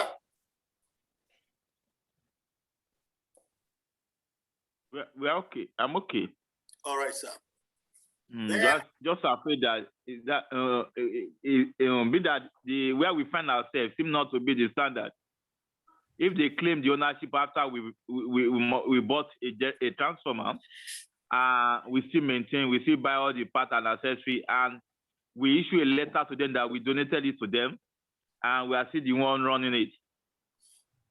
Yeah, it happens like that. I had a small experience. In my village, I bought electric poles. Of course, use my staff to install them and all that. Okay. But at the time, they came and also knocked off my light, took my wires away. I bought it. I bought the pole. In fact, in that part of my community, we didn't even have their own. But then again, the law says that such things are not owned by individuals. It's still owned by the government or the government agencies. That's the law we have. And then besides that, again, for managed facilities, it is still domiciled within you. And for managed facilities, you can still do, replace it and sell or whatever you want to do. So that is there. Then I want to move to the other question. I hope you don't mind, sir. Yes, I'm satisfied. I'm okay. All right. Now. Thank you, sir. All right. For the question Mr. Daniel asked, now for transformers, there are certain things we need to check. What the flash point, the sludge content, the electric strength, resistivity, water content, acidity, and all that. By the time you check for all this, okay, and all these parameters are good, your transformer can last for 20 years, the transformer rather can last for 20, 30 years. But if for any reason there are impurities on them, you obviously have to change it. Now, why is it that it's not something that has lifespan? You change like the way you change your car or automobile or any other oil. It's simple. because it is not rotating, it's static. Okay, it's static. And the heat generated by the coils when it is energized also warms it up, keeps it healthy. By the time there's no power in it, okay, it cools down, gets low. Now, by the time there's power on itself, it also raises up. And mind you too, it has an air circulation system. Okay, and that is why you have some transformers, of course, that are air, in fact, they are cooled by the environment, air-cooled transformers, most of them. The oil too is a coolant. Okay, so it could be cooled. In fact, most of it, if I had double cooled, that the oil-cooled, natural air also cooled transformers. That's what the Onan thing and all that you have. Then there are those that you have. Some transformers you have something like radiator kind of fan. You know, the fan is cooling it from time to time. So depending on all that, so there's no. It depends on as you are using it, certain conditions that is subjected to.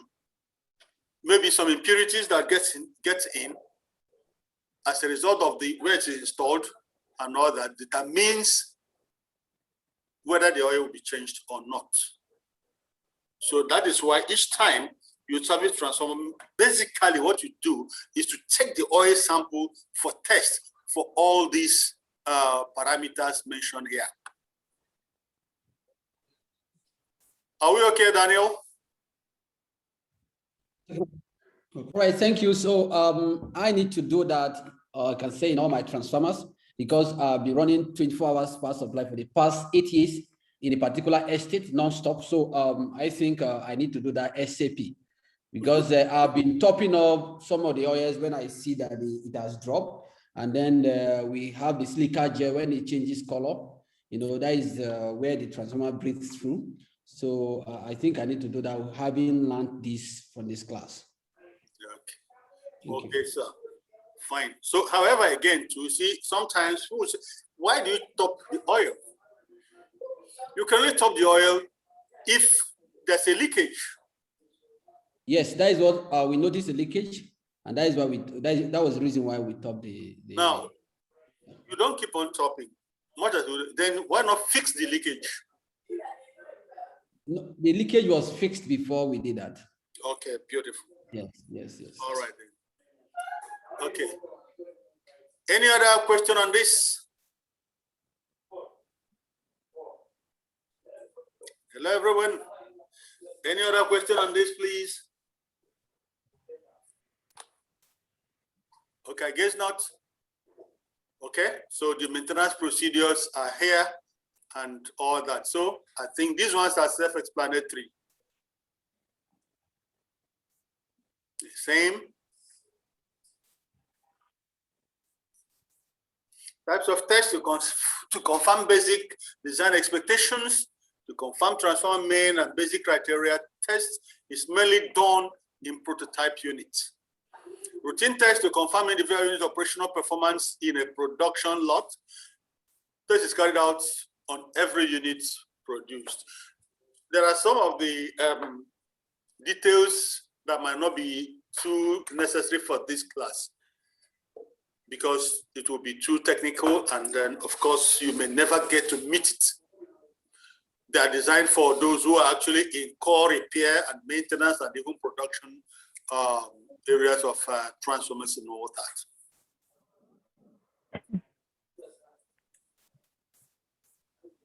Of course, all the special tests, pre-commissioning tests. Hi. Yes, ma'am. Please continue, sir. Okay, thanks there. So now, pre-commissioning test is important. And why so? Because transformers are being brought to us to install in our various facilities. We need to know how good it is before we even accept. Of course, NEMSA, the electrical certifying agency, must do that. Of course, also a certified electrical contractor, electrical engineer must also come in, of course, be installing. But then again, you must ask for the test, the certificate of the health of the transformer. So it's important that you have that in your kitty as before it is commissioned.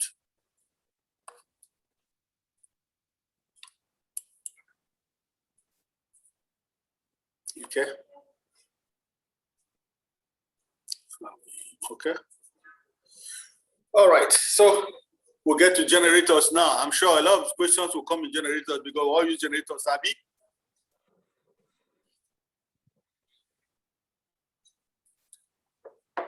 All right. What is a generator? I need someone who has not said anything in this class to say something. If you don't raise your hand to talk, I will call your name.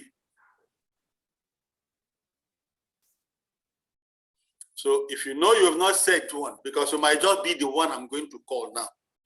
Those who have been contributing since, please, thank you so much. Just let's leave this our colleagues to speak to us. What is a generator? You know, in my class, everybody must contribute, and I'll mention your name. All right, James Ame. What is the generator, sir? Good evening, sir. Yes, sir, Oga James. A generator is an equipment that helps to generate electricity, that is, converts mechanical energy into electrical energy. Thank you very much, sir. Through the use of fuel. Beautiful. Thank you, sir. Anselm Adumekwe. What is the generator, sir? And what types of generators have you seen? Yes, sir. Yes, sir. Oga Anselm Adumekwe. Yeah, generator is an electromechanical device that converts mechanical energy to electrical energy. And there are single-phase generators. There are three-phase generator according to electrical system. According to the fuel usage, you have one that uses fuel, one that uses diesel. Thank you, sir. Idris Abba Hashimu. How many types of generators have you seen, sir? Oma. Yes, sir. Idris should be a man. Yes, Oga Idris.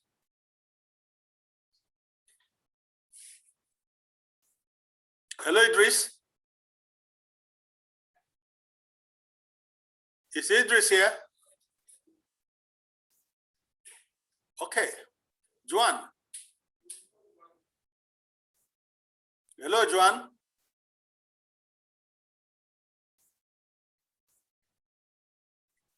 Hello, Juan, are you there? Uh-oh. You know, where we are, our Max-Migold office is in Unilag, Abi. And you know what lecturers do? Eh? If you're not cooperating with the lecturers, what would they do? I'll mark you down, no. Never mind. Okay, I just want everybody to participate, really. Some people are already afraid that. Sorry. Please don't knock us down, no. I should back it up. Okay, why don't I talk now? So, actually, my wife passed through Unilag. I know what she saw. So, anyway, it's not like that here. Now, yes, it's been discussed and mentioned, like those who spoke are very, very correct. And generators has become part of our life today, commercial purposes, domestic, industrial, and all that. And oftentimes, without these generators, we can't, should I say we can't exist? In fact, the modern world, especially this part of the world, might not really exist comfortably. So it has also become a very big business. And for every organization, every facility management department, a lot of your budget goes into power generation. Am I correct? So it becomes very, very important. A lot is going into power. At the initial time in IFMA, when we are doing the business of facilities management and drawing business plan and all that in the late 90s, early 2000s, what we did was, okay, fine. The cost of diesel was stable. So when people, when you are making your facility budget, you add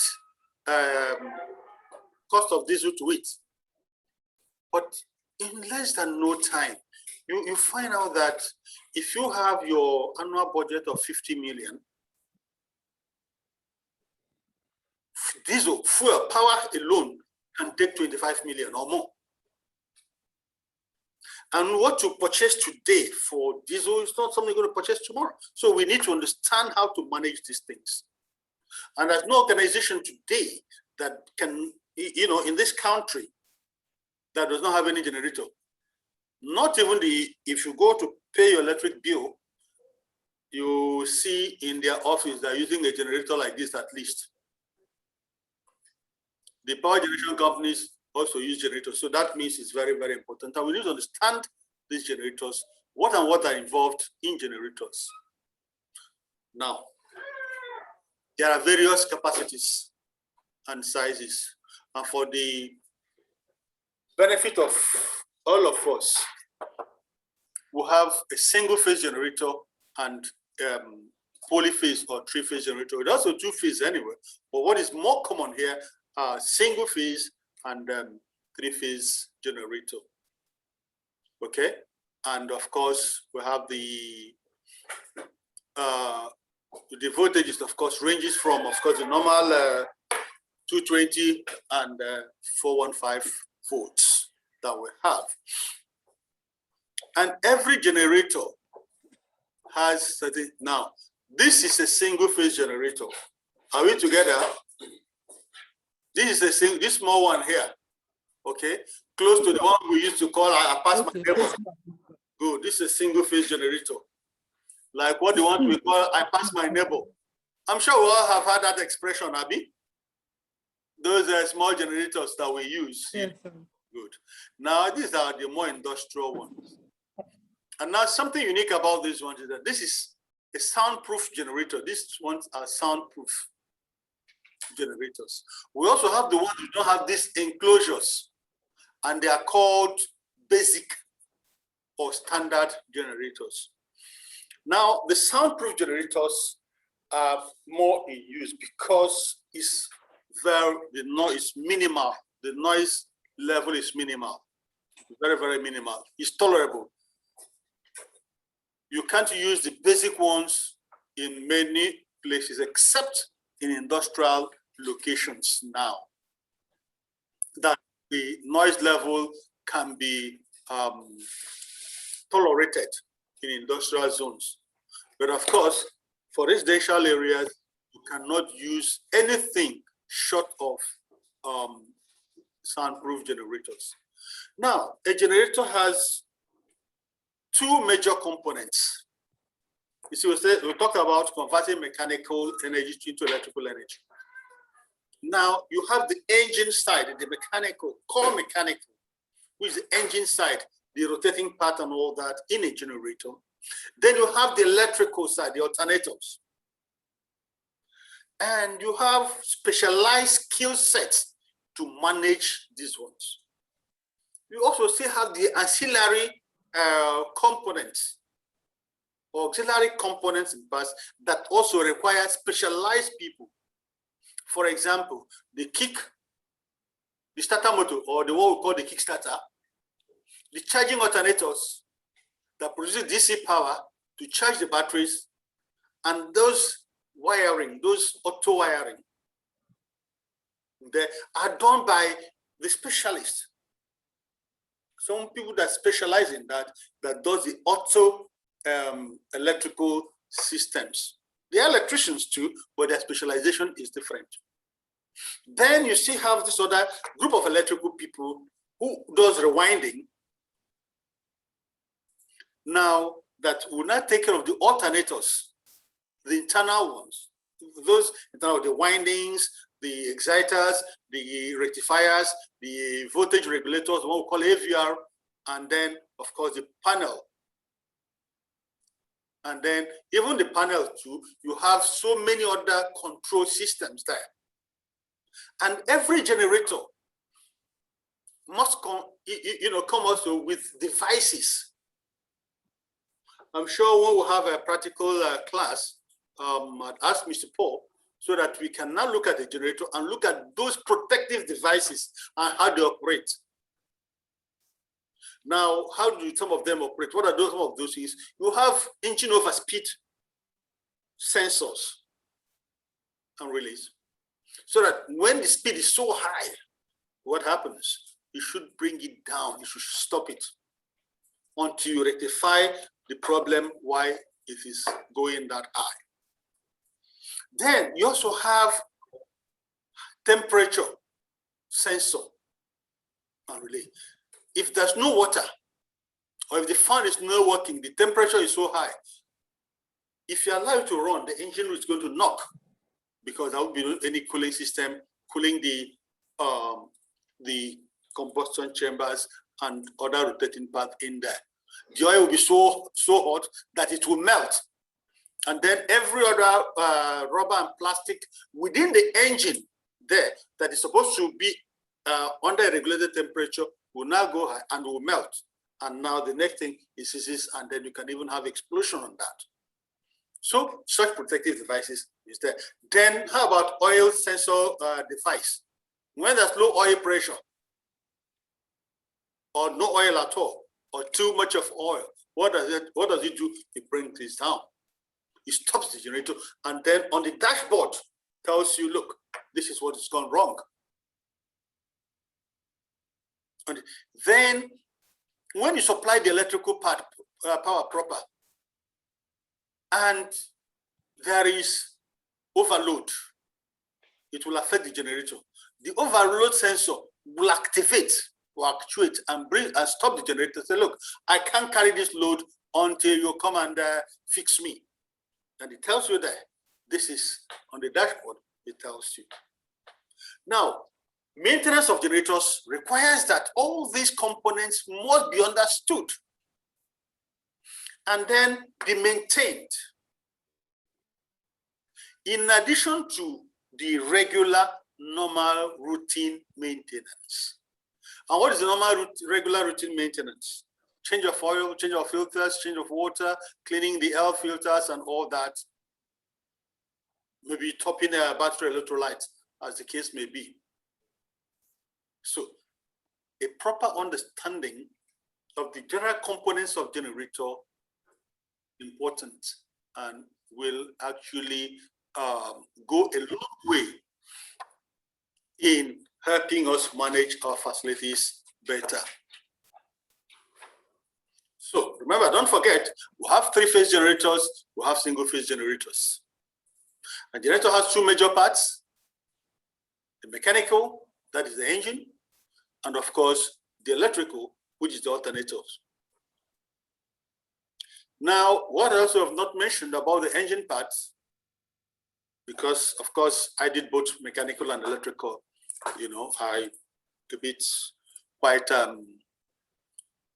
conversant and competent in both, is you have the fuel system in your generators. The central unit there is the fuel pump or the injector pump, fuel injector pump. It distributes fuel to various combustion chambers, to all various components there. So the pump has nozzles, injector nozzles, that delivers the right quantity of fuel to each of the banks or each of the chambers at the right time. And if anyone has issues, that's where you see the engine sometimes hunt. When I say engine hunting, it's like the sound goes up and comes down. What do you hear? Vroom, vroom, vroom, like that. Have you any of you had something like that in your generator happening at any time before you bring in your mechanic? Has it happened? Hello? Have you had such experience? It happens in life. Yes, personal. Yes. Okay, good. Right. So you find out that that is the fuel is not being properly distributed. Or then why is it not properly distributed? Because injectors are not taking that. Why don't they taking that? Sometimes they take decks inside because the fuel we get is not always properly filtered or fully filtered. Then the decks will now, because the passageway is very tiny, it's minimized, it's highly compressed. So any little depth can block it. And that is why from time to time, okay, by the time we call it, okay, we are going to change the nozzles. We're going to service the nozzles. We're going to service the injectors or injector pump. And then they take that component away, take it to the machine, pressurize it, pressure clean it, and other things. And if it gets too bad, they will now replace it. So now, again, from time to time, the water system need to be checked. Yes, you put water, there's water. Do you also know that part of your servicing requires that the radiator, which is the cooling engine, the main thing that cools the engine down, that brings the great temperature of the engine, should at least at every 6 months be flushed, completely be taken out, and then be cleaned very well. Sometimes with high pressure hose, with some kind of detergents, appropriate one. So it's important that we also note that that should happen. We should be doing that as part of a proper maintenance procedure or process. Now, any question on this, please?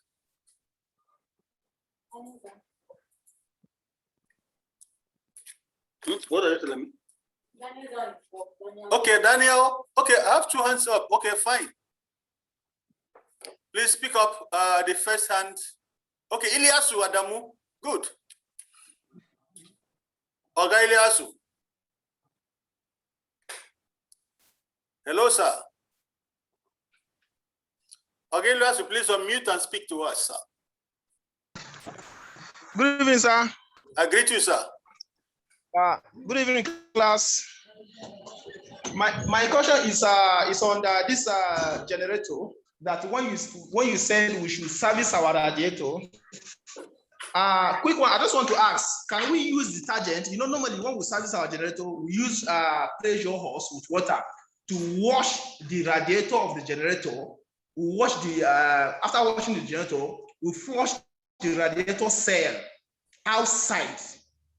Great. Outside not inside the radiator per se, just cell line by line. We flush it out with pressure hose water. But then, can we still pour detergent inside our radiator and flush it out, wash it with detergent? That is number one. Number two, where we use radiator coolant instead of water, we don't use water here mostly, we use radiator coolant. So can you still flush out your coolant and refill with another one? Okay. Now, my answer is, sorry? I said that is 2 questions I'm asking, sir. Okay, yeah, now, you can only use, normally use high pressure water. Fantastic, it's okay. It cleans all this. However, there are some issues or cases where you have dilution in your engine, whereby there's water mixing with oil. As a result of breakdown in of some gaskets, okay, top gaskets. Sorry. Or water seal, the seal. Water seal, good. Now, in such cases where there's so much of oil, depending on the volume, okay, you can remove it out and then for thorough washing. It is not a rule. sometimes it's an exception. Are you there? But then you must also be sure that you clean thoroughly so that you don't let ordinary detergent mix with normal water that was going to mix inside the engine that will touch the oils and other things like that too. Because some detergents are horrible. Okay, that's an appropriate one. Because there are some that can also eat up the rubberized components or what do you call it again? Gaskets. So if it's safe, fine. Then again, you say you use only radiator coolant, right? Now, radiator coolants are good, but I don't know why you use only radiator coolant, even though they are liquid. Or what we call radiator coolant is you add coolant with water. Okay? Because what you're actually using cooling down the engine is water or liquid, depending on the liquid, or air, or a combination of both. So if you're using, if you flush, of course, whichever one you flush, you still refill it again. But I also know that sometimes why some people are a bit skeptical about radiator coolants, using only radiator coolant, is that some of them are highly concentrated. The concentration is much, and it does affect the engine sometimes. In some situations too, it does not. But then again, depending on the ratio of water to the whatever chemical that is used for the radiator coolant. So you can, of course, you flush, you replace. You can't flush and leave it like that. I think that's my answer to that. Anyway, I don't know if that satisfies what you are asking for. Yes, Ogeliasu. Hello. Yes, Eliasu. Okay. If that the other question, the other hand up. Was it Daniel or who?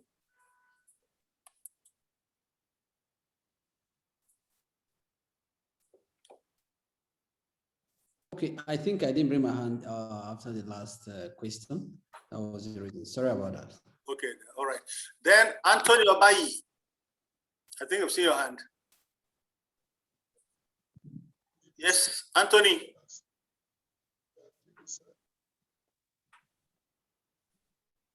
Oga Tony.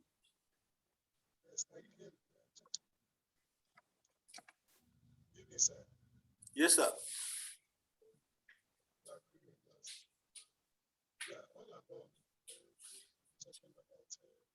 Tony, can you speak up, please? We are not hearing you. Sorry. Get closer to your microphone.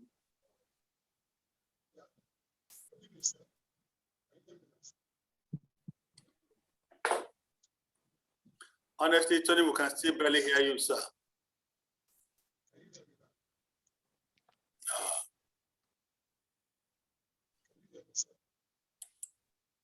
Up.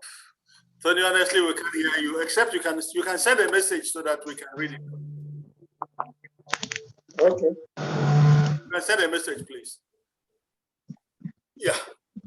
Elias, you are back to the class. Okay. Okay. Hello.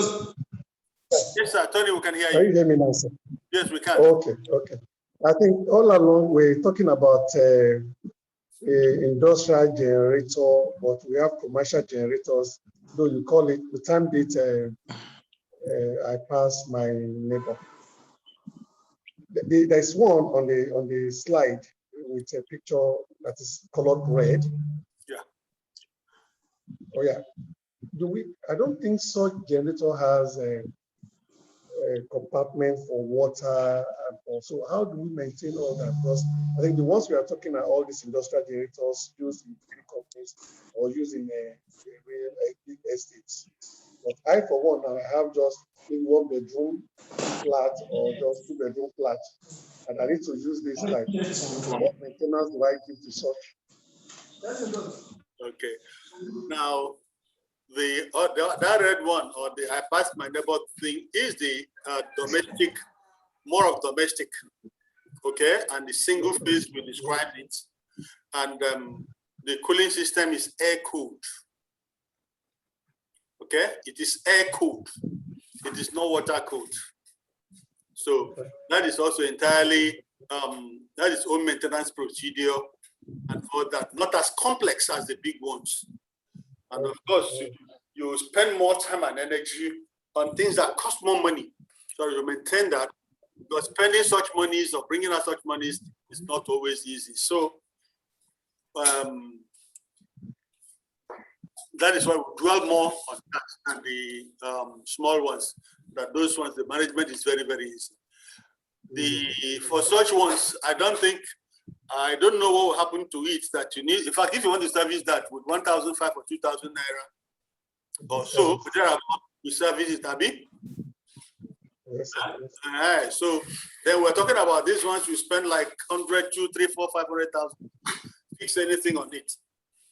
And the cost purchase is about 20, 30, some generators now up to 200 million naira.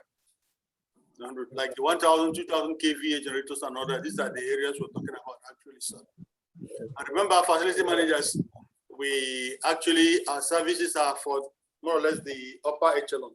But then, for the purpose of this class, we need to understand, have a broad knowledge of these ones. I don't know if you're taking care of your question, Anthony. You have, sir. Thank you. Yeah. I think I saw another hand up. Who wanted to speak with us? Yes. Jodra? Ilya. Ilyasu. Okay, Ilyasu. Okay, Ilyasu. Sorry, sir. I couldn't hear you because my network went off. Okay. Yes. Okay, you didn't hear what we said all this while?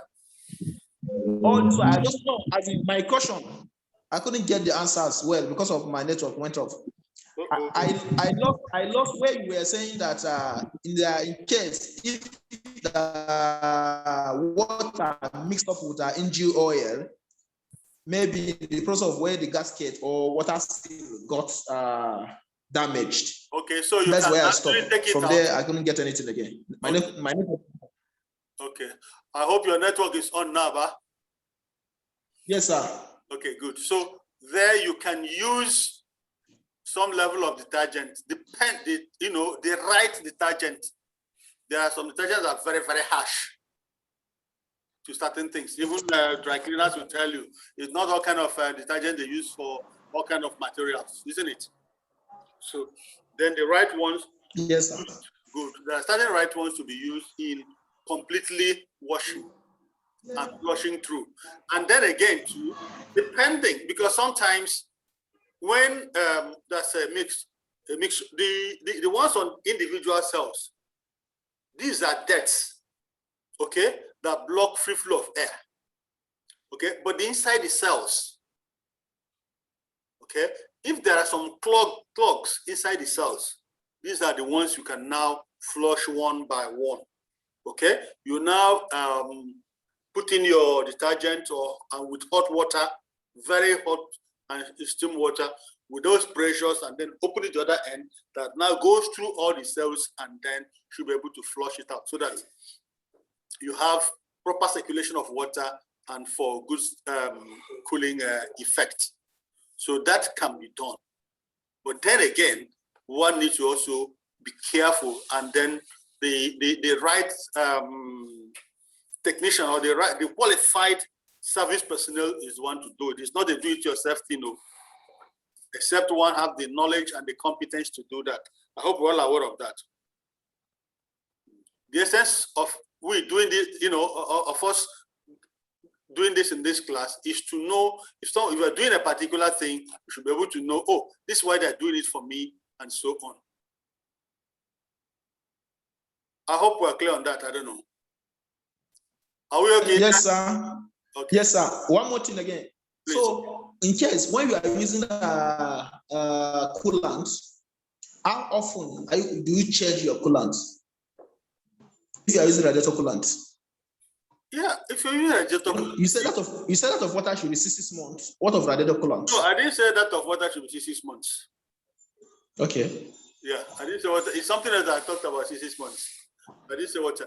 Now, the water is, if water goes down, of course you do. But in your regular servicing of your generator, you normally flush the outside, depending on the environment. If you are in a very dusty environment, you always need to do that within 6 months or 1 year. But there are some environments where you are, you don't need to do all that. Always check, always keep topping it up. If you check if the water has gone down, you top it up. If it's not gone down, you run as a daily routine. Okay? There are some environments where you are, in a quarry, in some areas that's so much dust. Okay, it's accumulated. Of course, you now have to flush and use your pressure washing to clean all the vents and all the other things so that there'll be free flow of air.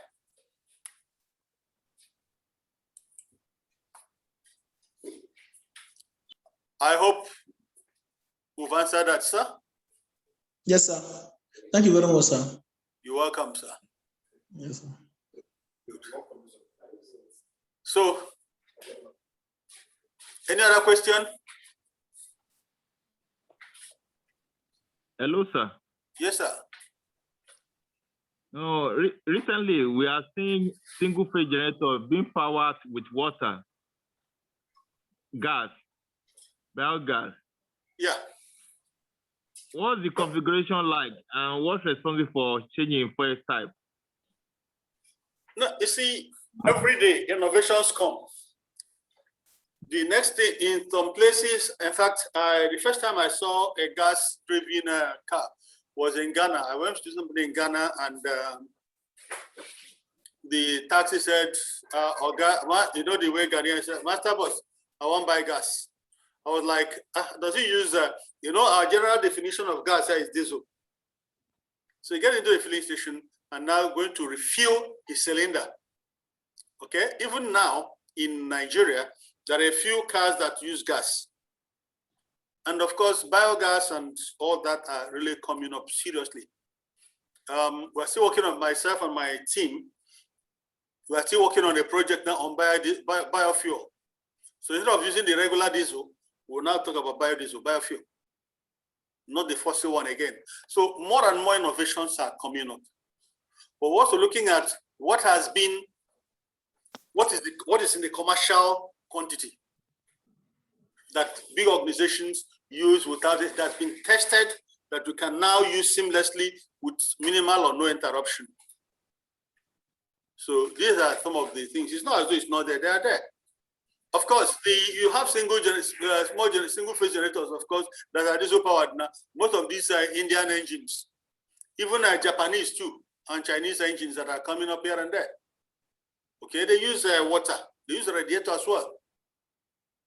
But then their design configuration is different from the apartment neighbor thing. Most of the artisans and welders you have around, they use that now. Abi? And then even printing presses at various places because it's cheaper. So much as it's not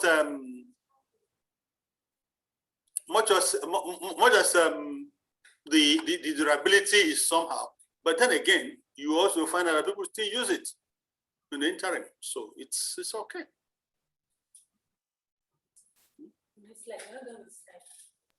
Thank you, sir. Okay. All right. I've also been told about my timing here. But I think we've spoken so much about generators, except if I have other questions. I don't always believe in too much of what is written here. I also believe in what you're doing and we discuss it. It's far off, it's far better than, we've spoken, read so much of, you can read this, right? But then the interactions, the questions, and the fact both of the questions you ask and the answers given can even solve another person's, one of us problems here. Are we together? So that's why. So we'll continue. I don't even need to talk much about this now. Safety precautions and all that. Except you have anything, let me give you 1 minute to go through it. The bullet points, safety precautions. I guess all these are clear and understandable, Abi. Hello, are they clear and understandable? Yes, sir. Good. All right. Now, for the fuel management, of course, I did discuss about the power. Okay, Isaac. Isaac, please speak to us, sir. Good evening, sir. Sorry, I don't know your name. I just came late a bit. Okay. They call my name Silas, sir. Silas of Febu, that's what they call my name, sir. Okay, thank you, sir. Yeah, my question has to do with fuel management, though you are just starting the course, but I have this issue in the place where we are managing the facility. Okay. We have 165 kVA generator and 110 kVA generator. Yeah. Before then, we used to have 5,000 liters of diesel taking us for a month, no problem. But sometime last month, the 165 kVA generator was serviced. After that, the fuel consumption just increased. 5,000 cannot be enough for us now for a month. We looked at it, the mechanic said it has to do with the nozzle. They took the nozzle, they calibrated the nozzle, they brought it back, fixed it. It's still the consumption is going high. So I don't know exactly what is the problem with the gen and what can we do about it, because the fuel consumption is real on the high side now. That's my question. Thank you. What is the percentage difference, Isaac? Yeah, it's about before we were used to 5,000, but now it is, we need like 6,500 or 7,000 liters of diesel. That I can say maybe. That is 20%. Very significant. Yeah, very, very significant. Yes. Now, besides the nozzles and injectors, the injector pump, you need to look at the injector pump. That is one. Okay. Two, you also need to look at your load. Check if your load has increased. For generator. Yes. The load consumption, what you've been using. Assuming you did you install any new equipment in the building, new air conditioners, maybe additional places are connected up, offices are also connected up to the same thing, generator, because the load is also a direct function. I mean, the fuel consumption is also directly proportional to the load that is taken. You get the point? Yes. Yes. Check your load. Yes. Check the load if you add it, and then check the what did I say again? The injector pump. The injector pump, yes. The load and then again, too, there might also be an electrical fault along the line that is actually subtly taking power. Okay. Before you know it, or unknown to you, it's taking power. Okay. So. Yeah. Now the last question I have is this. Yes. How do I know that the load of the gen has increased? Because I've asked the mechanic and some people, I didn't get the right answer. Okay. You have on your dashboard, on your panel there. Yes. You have the ammeter. How many amps is it taking? You check that. You can also use external test instrument. Okay. They want me there to check how much consumption is you're taking per phase. Then again, too, there could be an imbalance of phases. Maybe some phases are taking more than the others. And as a result of that imbalance, it will take more fuel. Okay. Imbalance. Yes. Okay. Thank you, sir. You're welcome, sir. Teresa wanted to say something. No, Theodora, I was saying that I didn't know that the load on the generator has an impact on the fuel that it takes. Of course. Now, if I'm a bricklayer, I eat 2 bowls of rice. and you work in the office as a banker, I'm sure you wouldn't be able to finish 2 bowls of rice. I don't know whether I've seen where these guys who really do more physical work eat, or even sportsmen. You know, the strong sportsmen. Of course, what you eat now is energy now they use. So it's the same thing. So the more load, because no, I'm saying that because power my facility, I have them to use the washing machine when the generator is on, so we don't consume a lot of meter credit or NEPA credit. So we wash with generator because I didn't know that. Yeah, but again, the significance, you understand, if everything is okay, that's why you even have, Isaac, too, check your turbo charger. Because there are some components actually that are meant to compensate that in the generators. You are right. Sorry, sir, can you repeat that? Check your turbo charger, the turbo charging unit. Yeah. Okay. There are some gadgets that are supposed to compensate for something. You are saying yes, something. There are components that compensate for some losses in the generator, so that whatever is given, you can actually use it. Like, of course, so it saves fuel, saves energy as well. But when those things malfunction, then they won't be given that again. Which I'm sure, in Isaac's experience, some of those gadgets have malfunctioned. So you are still right in using generator for your washing machines and some other things too, and even pumping water. In my house, of course, with the prepared meters, we use generator to pump and all that to save cost. Yeah. All right. Okay.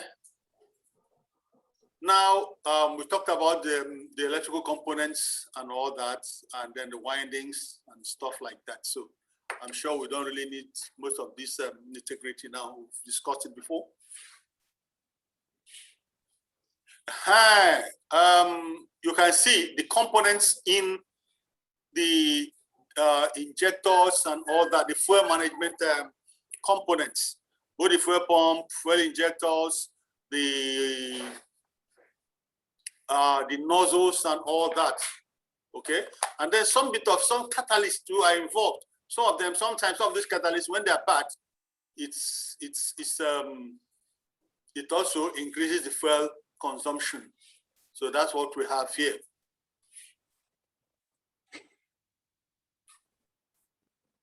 Then the cooling system, I think we discussed that. The exhaust system, of course, the exhaust, what it does to remove all the used gases, the used diesel, the used air, and then takes them away into the atmosphere. The battery charger, of course, keeps it constantly charged, especially on automatic generators. So you have what they call one we call the trickle charger. In yes, Adebowale Odejayi. Yes, Adebowale, please. Good evening. Good evening, sir. Good evening, engineer. Yeah. Good evening, class. Yeah, good. Please, my question is, how do I put it now? I want to know how probably my colleagues treat energy loss. I'm made to understand that peradventure, okay, let's not even use generators. Let's use AEDC. Probably when AEDC give you current to your estate, they run on an MD meter, and they just take the total load or the total consumption estate. But you find out that even without your client cheating or anything, you still have a differences between the energy consumed and the energy that the NEPA guys are billing you. So these losses, where did they come from, and how did they treat? Okay, you said you want your colleagues to answer that, but maybe we may have... No. I want you and any problem, but I can choose. Okay. Though, in honesty, I don't think I understand your question fully.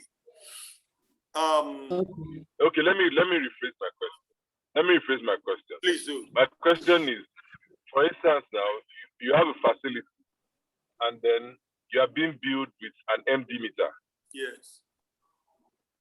now, after you have been through the build with MD meter, you now share the bill with your client.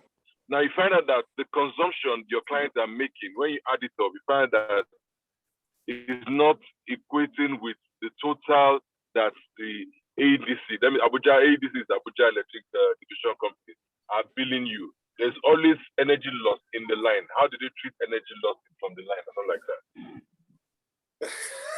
Okay, I understand you better now. So I think 2 hands are up. Let's see what they say, and then before I come in, somebody raise his hand. I saw 2 hands up here. Who are they? Please indicate, and then okay, Deja, please bring down your hand. Some persons raise their hand up here. Okay. Yeah. Who raised his hand up? Okay, I raised my hand up before. All right, Daniel. I think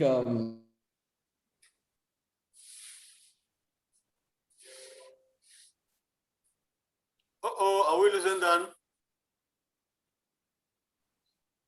Network, I guess. Okay. Any other person before Daniel comes back? Okay. Odejai, it's simple, eh? Are you with me? Sir. The thing is this. I'm with you clearly. Good. Most times, from the MD meter is correct. Sometimes the check meters might not be correct. Sometimes the MD meters, did you read it yourself or the bill they gave to you? I read it along with those the guys when I picked the reading with them when they come to pick the reading. Okay. Now, what they picked and what they gave you in their invoice or in their bill, is it the same? Yes, it's the same. No cheating there. It's strictly the beautiful. same. Then, have you not checked your check meters? How do you use it in calculating your tenant's power consumption? What do you use? There's a check meter for each tenant and each house. What's the make of those check meters, sir? The meter, right? I handle similar in fact, I handle problems like this from time to time, even today. Before coming to this class, yeah. In about 44 apartment facility. Okay. So similar to what you have. Okay. So now what you do is this: you need to calibrate those meters. What make is those meters? Meters? What's the make? Sorry, right now I don't have the make on my head. So I think it might be important. It's important that you check those meters. Okay. Fine. Okay. 2, you also check because some clients, yes, oh my brother, some clients in Barawo, tenants, some of them are serious Barawo. Kajiko. Okay. You know what they do? You know what they do? Yes, I'm with you, sir. They will even bypass the check meters. Okay. So what I introduced to some of my clients now, okay, every client that look, it's prepaid. Sometimes, because some of them are engineers, highly trained and highly skilled electrical engineers. You understand? They know they can bypass this. They can bypass your meters. If you watch, when the discos want to install your meters, you know what they do? They put it up there. What they do? So that even if you bypass anything, even if somebody steals it, it's not, they are stealing your own, not their own. Okay. The own will still record. You get a point? So you need to check. I get the point. Maybe if anytime I come to Abuja, if it's something we'll say, maybe have a look at it because how they come from time to time. Or you can also ask your other colleagues who are there as well. But I think Daniel's hand is up again, and let's see if he has something more to say to it. Daniel? So I guess you have maybe answered one of the points I want to raise on this complaint. I don't know how significant is the energy loss he's talking about, because in electrical system, there are always energy loss as you per meter. Per meter, just that's why I say I don't know how significant it is. So you have the last point was reason why I had to raise my hand for the third time, because you have to check whether the some of the meters have been bypassed. You know, so there is a new system, new installation practices that have been adopted now by the MAP, that is the meter access provider in Abuja. You know, so you have to place the meter before the house. You know, that means the incomer has to go to the meter before the load wire from the house can come in. So in that case, bypassing might be a bit difficult. You know, just like Oga just mentioned, some people are international criminal. I say international thief. You know, so we have a lot of smart guys here.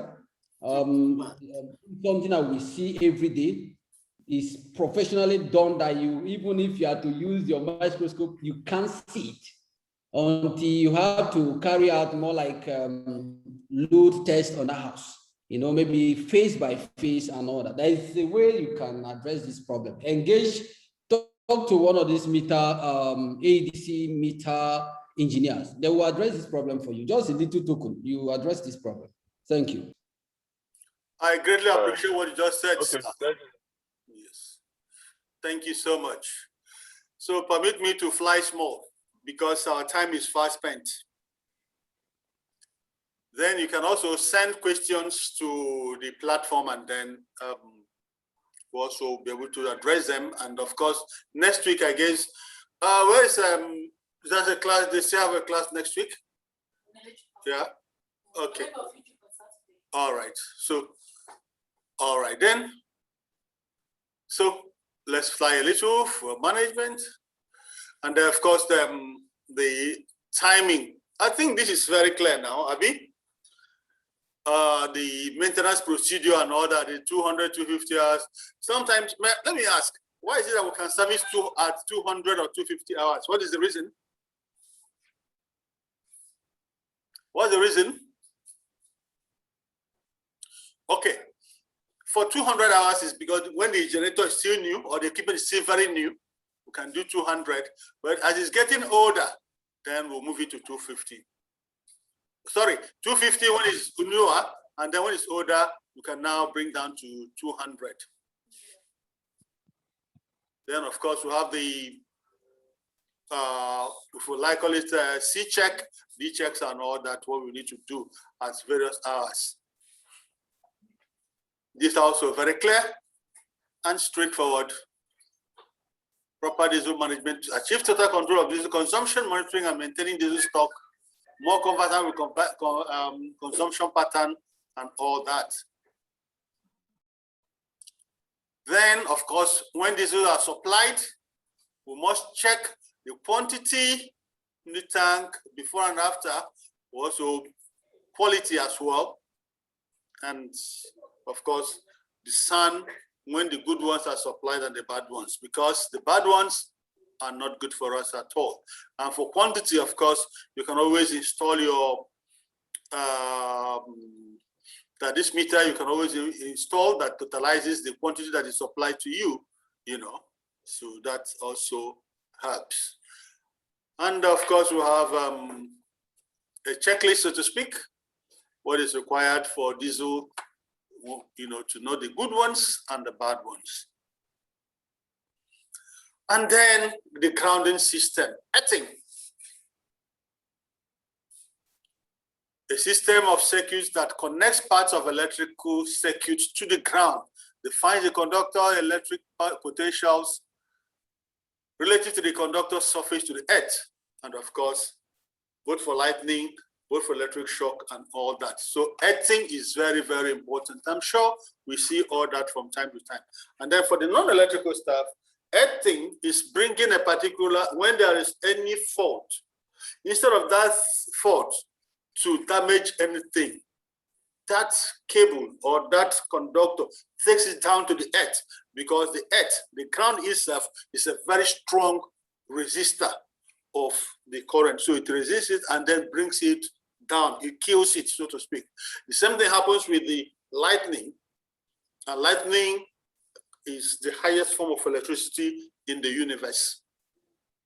And it happens from time to time and can damage anything. And to offer some level of protection to it is what we have, the lightning arrestor or thunder protector. So, and of course, there are various grounding systems or earthing systems that's in use. And then, of course, when we see signs like this, it shows that they are earthed, the kind of earthings that are available. So, of course, one thing we must also know that as part of your PPM, you must include the earth integrity test. It is an annual thing. You must. And what is checked? The earth continuity, then the integrity of the conductivity of the earth using the earth testers, and so on. So it's important that we add that into our PPMs. Any question on this? Hello? Any question on this? I guess not. Okay. Okay. Yes, sir. Sorry, I just wanted to wrap up time is almost up. So, okay, in a residential estate, most of these developers, you see that they usually install individual. Every house comes with earth system. Yeah. But I believe that is not enough. Like one of those estates we manage, so there is a need for these developers also to have what we have mentioned, thunder arrestor, because we have had cases where when thunder strike and it has to affect the appliances and then even the meter sometimes. So I believe either we have to carry out the integrity test on individual houses, whether this earthing system will actually properly done according to standard, or maybe we have to have this central, how do I call it, thunder arrestor. So I don't know, could it be that the individual earthing is not working, or I don't know. Okay, individual earthing in the homes is entirely different from having a lightning arrestor. Yeah. You can integrate it on the ground quite all right for effectiveness, because to do the lightning arrestor grounding, you have to, it's a big work. I know. That will not permit us, in fact, it's a full day course, earthing. Yes. I'm sure the electrical engineers here will understand that too. It's a full day course. So much is involved in earthing, the ground resistance and all that. So, but then again, you must have in every building above in fact, every building above 5 meters. In fact, that's no matter the size, you must have a lightning preventer. You understand? It must, otherwise it doesn't comply. In fact, NEMSA shouldn't even certify that building without a lightning arrestor, because there's more danger from thunder or lightning than even from the regular electrical short circuits. I hope you are aware of that, right? Yes, sir. There's more. So it's important. If it's not there, then that is non-compliance. And my ISO sister there should be able to now come in and maybe close down that place and, not closing that, ensure compliance. Well, she doesn't know where I hope you are there. I won't mention where I'm working and where I'm managing, so that won't be a problem. You've not mentioned it now, but what we're saying generally is that this is the right thing, sir. Yes, when we're talking about compliance, it's not punitive. It's to add value to the organization. Beautiful. It's not punitive, That is why I'm saying that we are insisting that the standard things has to be the right practice has to be done. You know, so I'm just joking. So yeah, we sure. will ensure that All right, Daniel. Actually, we appreciate your contributions generally here. We appreciate that. Please permit me to now just go through these ones. Of course, grounding equipment and all that. So at this point, as the children will say, nah, the day is over. Abi?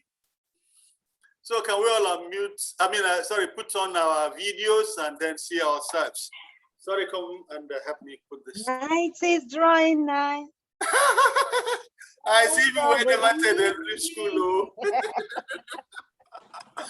That's good. That's beautiful. Actually, you all have been, it's been a wonderful class, and I really enjoyed each and every one of you for being here. I do hope we're also going to meet again. Well done. Like I did say, my name is Silas Ofebu. I am an electrical engineer, and okay, sorry, I'm a mechanic and an electrician, and then also, of course, a facility manager. And I think we'll have a few seconds. So those who did not introduce themselves before, please, I'd like to know you. Who do we start with? I think starting from Sakiru. Okay, Sakiru. Those whose videos are on, we put them on. Yes, Oga Sakiru. So, Sakiru, you're on the road, I guess. Yeah. Okay. All right. Ibuku Akoni. All right, sir. Thank you very much for the class. I'm Ibuku Akoni by name. Okay. I work with Premier Lotto as a facilities management unit team lead. Thank you. We appreciate you, sir. Auntie Lucy, we already know you. Theodora, we already know you. Daniel, yes, you can now introduce yourself better. Unmute your mic, Dan. Okay, I'm Daniel Adaku. Yeah, so I based here in Abuja. Okay. Yes. All right, you don't want to disclose more. Fine, no problems. Yes, Abuchi. Okay, I work with Brace Hammer Facility Management. Okay, Brace Hammer, sir, you are known now, don't worry. Yes, Ilo Abuchi. Can we see your beautiful face? Unmute. Okay, before she comes on, Adeleye. Adetayo. Hi, good evening, everyone. Good evening, sir. Yes, sir. My name is Adetayo Adeleye. I am a facility officer for Prestige Quarries in Ibadan. Okay. Thank you, sir. We appreciate you. Yes, Anselm Adumekwe. Anselm. Anselm Adumekwe. Are you there? Unmute.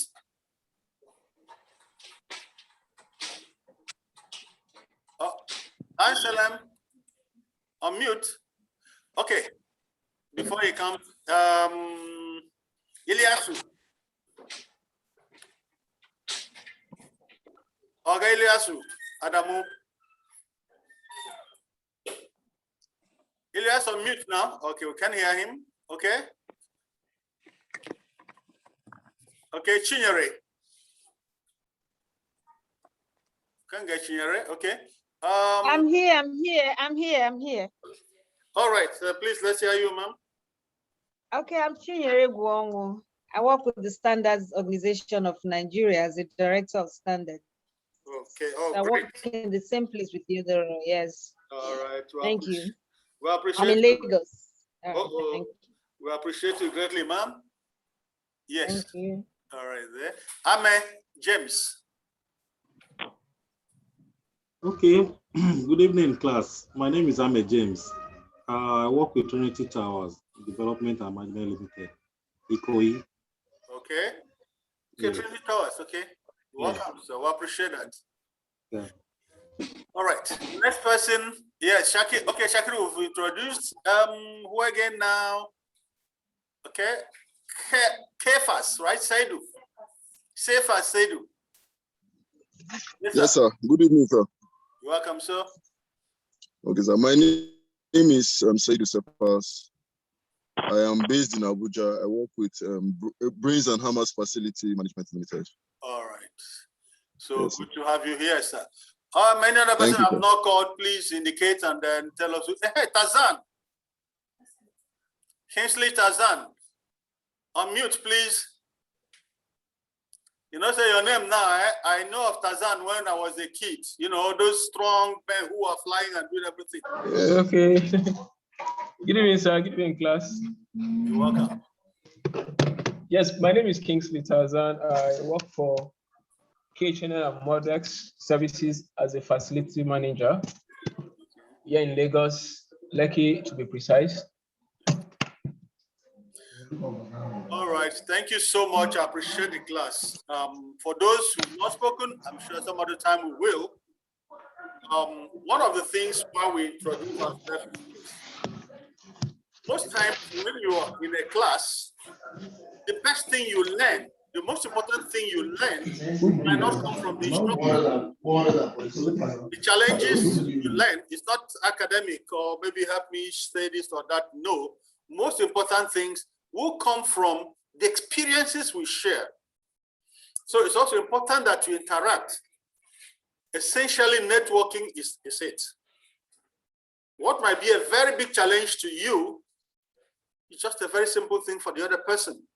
So always interact, maybe create a forum where you can always meet yourselves, chat and group forums and all that. And when you have questions also too, no matter whatever it is, put it in the platform, ask, you get an answer. Like I did say earlier on, sometimes the answer might be, I don't know. But it's important that we interact and relate all the time. So once again, thank you so much. You've been a wonderful class and hope to see you again. Thank you, too. Thank you, sir. Thank you. We enjoyed the class. Thank you so much. I appreciate you all. Thank you, sir. Educating them. Thank you.